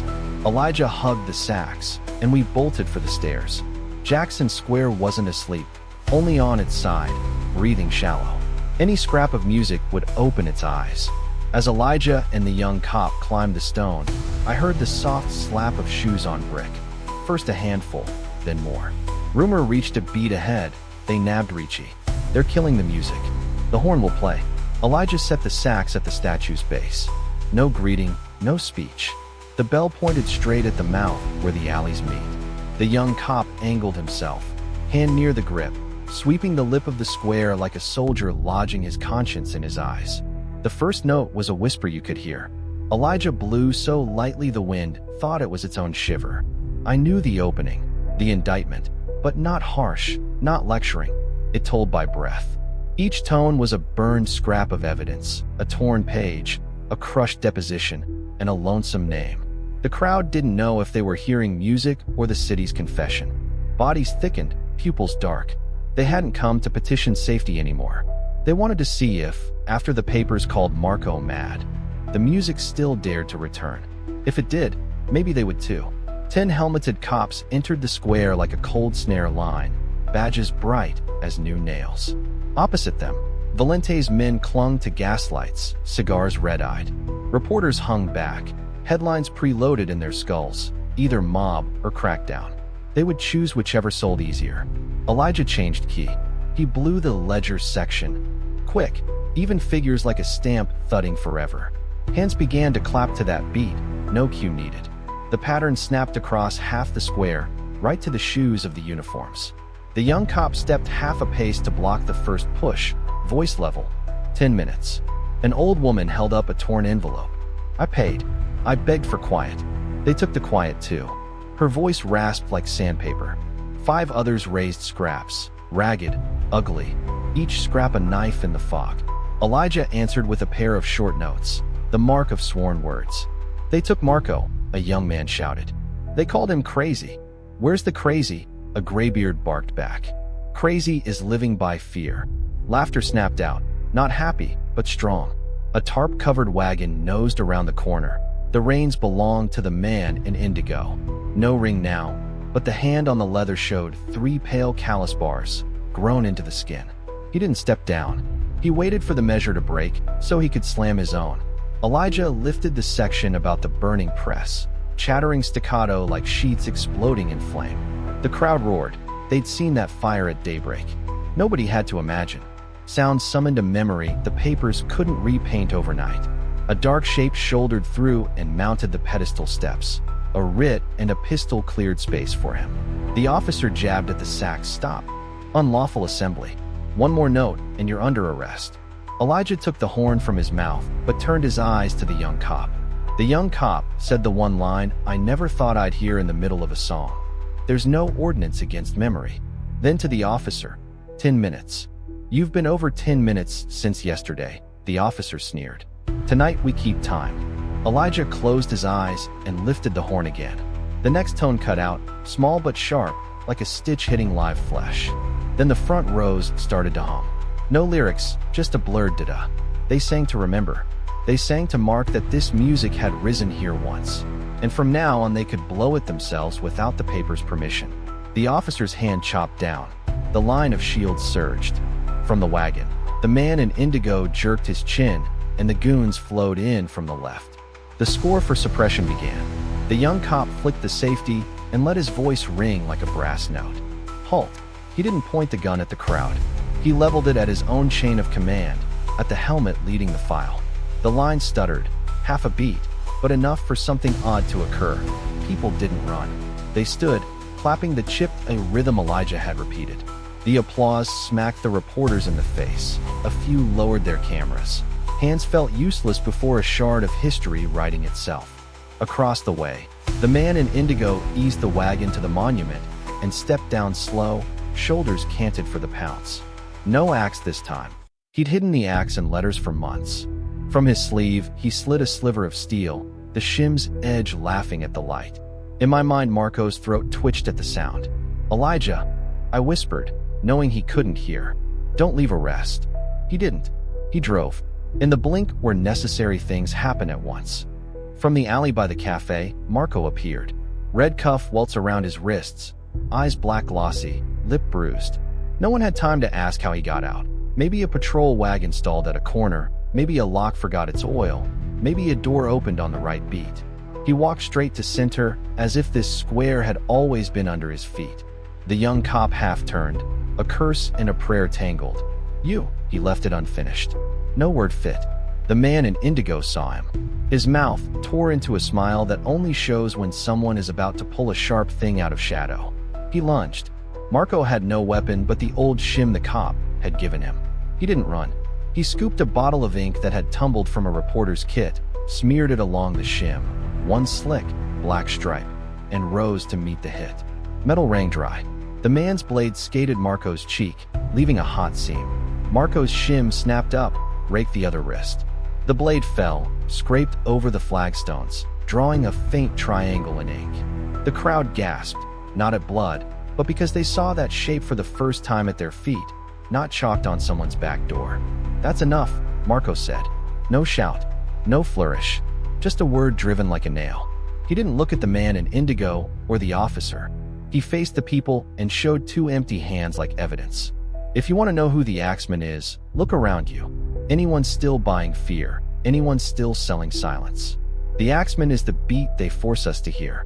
Then who are you? The man in indigo hissed. The one who breaks time, Marco said. Elijah fired a run, not shielding, not parrying, throwing sound like light. The officer grabbed for another cue, but the young cop pressed the pistol's barrel to the hard brim above his own badge. Anyone touches these people goes through me. The man in indigo snatched for his shim and sprang again, but this time the crowd moved. Two big men wrapped his waist. An old woman thumped the back of his head with a string bag. The soft whack cracked a laugh loose in a dozen throats. He swung, met a forest of real hands. Real hands sometimes stop a sliver of steel, sometimes not. He tore free, staggered, slammed hip first into the wagon wheel. At the same instant, a reporter, who had spent the night retreating, lifted his camera and caught a rare frame.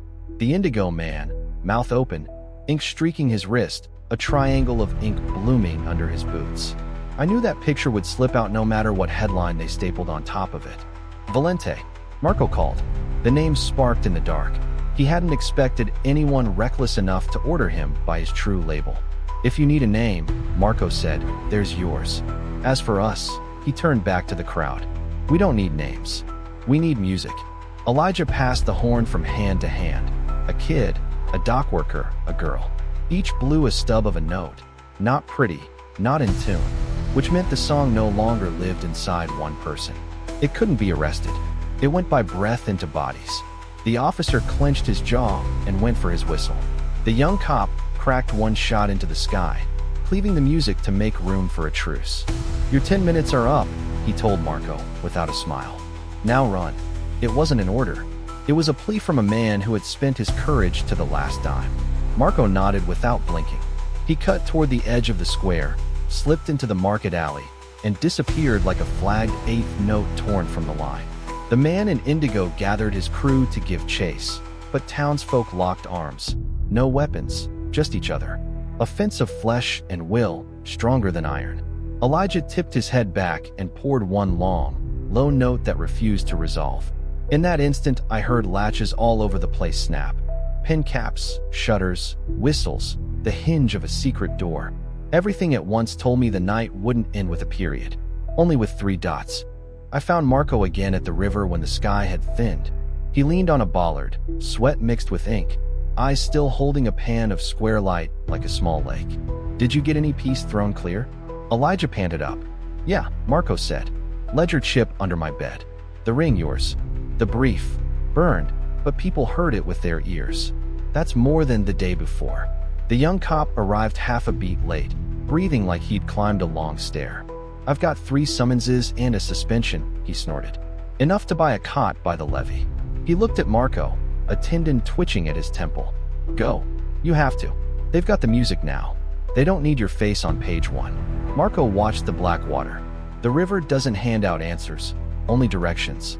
He turned, hugged Elijah quick, squeezed the young cop's shoulder like shaking hands with the city's last working nerve.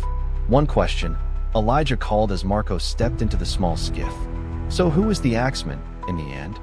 Marco smiled, a dry flake of ink cracking at the corner of his mouth. Ask the music. He pushed off. The boat slipped from the quay like a dropped note. I knew the exact instant it came, the same instant that had pulled me in the first time. A bass tone crawled up through bone, a wire plucked along my spine. The riverbank melted into glass, water into bulbs, brick into polished wood, night air into wax, and HVAC. When I opened my eyes, I was back at the display case. The sax lay still, mouth dented, body scorched, black stains like the print of someone who had once tried to hold it. The music had stopped. Only museum shoes ticked on the floor. 1919 slid behind glass, not because it was far away, but because someone had shut it. A staffer passed and asked if I wanted the audio guide. I wanted to say, I've already heard the real one. I wanted to tell about the indictment, the square, the ledger scraps under the bed, the young cop who stood in front of a badge, the indigo man with 3 callus bars in his palm and the triangle of ink at his feet. I wanted to tell about the keeper of the type who nicked the A so every lie would carry a bite mark. But my mouth was dry, and all my throat could manage was, I'm good. I walked the room. Framed front pages looked like masks. Axeman still at large. Axeman writes again. None showed the night at the square. None mentioned Marco. None notated the moment Elijah handed the horn to the 4th set of lips. History gets written by whoever has time at a desk. Truth usually sprints barefoot over the bricks and is gone. I stopped at the bell. A hair-thin black line hid along the rim. Most eyes would call it dust, but I know the smell of ink when it burns into brass. I set 2 fingers on the glass where the bell would touch. The only thing I can still do, my small, limited trick, is tap out 2 empty beats. The glass rang back, round and shallow. Inside, no one answered. But deep in my ear, I thought I heard a single filament-thin note. I sat on the bench. People came and went, took photos of the horn, their children pattered. No one can carry a blade or a ledger page out of here. They only take pictures. But years from now, one of those pictures might accidentally catch the ink at the bell, and some kid might ask his father, "What's that stain?" And if the man doesn't answer too fast, if he says, "Listen," maybe the indictment will begin again the way it knows how to be born, from one person to another. I stepped into the sun. New Orleans in 2025 was loud and gentle, as if no one had room in their chest for the old fear anymore. On the corner, a young horn player tossed bright notes that made passers-by shrug their shoulders. I stopped. When he sank for a split second into a low figure, I heard it somewhere. 2 short beats. I glanced down. There was a cheap silver ring in his case, 3 little lines scratched inside. Maybe a toy. Maybe an accident. Maybe the music rewriting itself out of maybes. Who was the axeman? I'm not sure I want the answer to be a single name anymore. Maybe it was the man in indigo that night. Maybe the keeper of the type. Maybe an entire network with a pulse of money. Worse, maybe it's the habit of buying fear and selling silence. One thing I'm sure of, each time a city dares to sing its own song, the axeman loses the beat. Before I left the sidewalk, I glanced back at the gallery. The sax still lay still, but in my ear the bass note hadn't stopped. It didn't need a player. It vibrated on memory. A note without a cadence, stretched across a century like a thread pulling tight the seam of history. The story never did end. Only the next bar hasn't arrived yet. And when it does, it probably won't come as an axe or a headline. It'll come as 2 short beats, somewhere in the middle of an ordinary afternoon, and whoever hears them will know which side to stand on.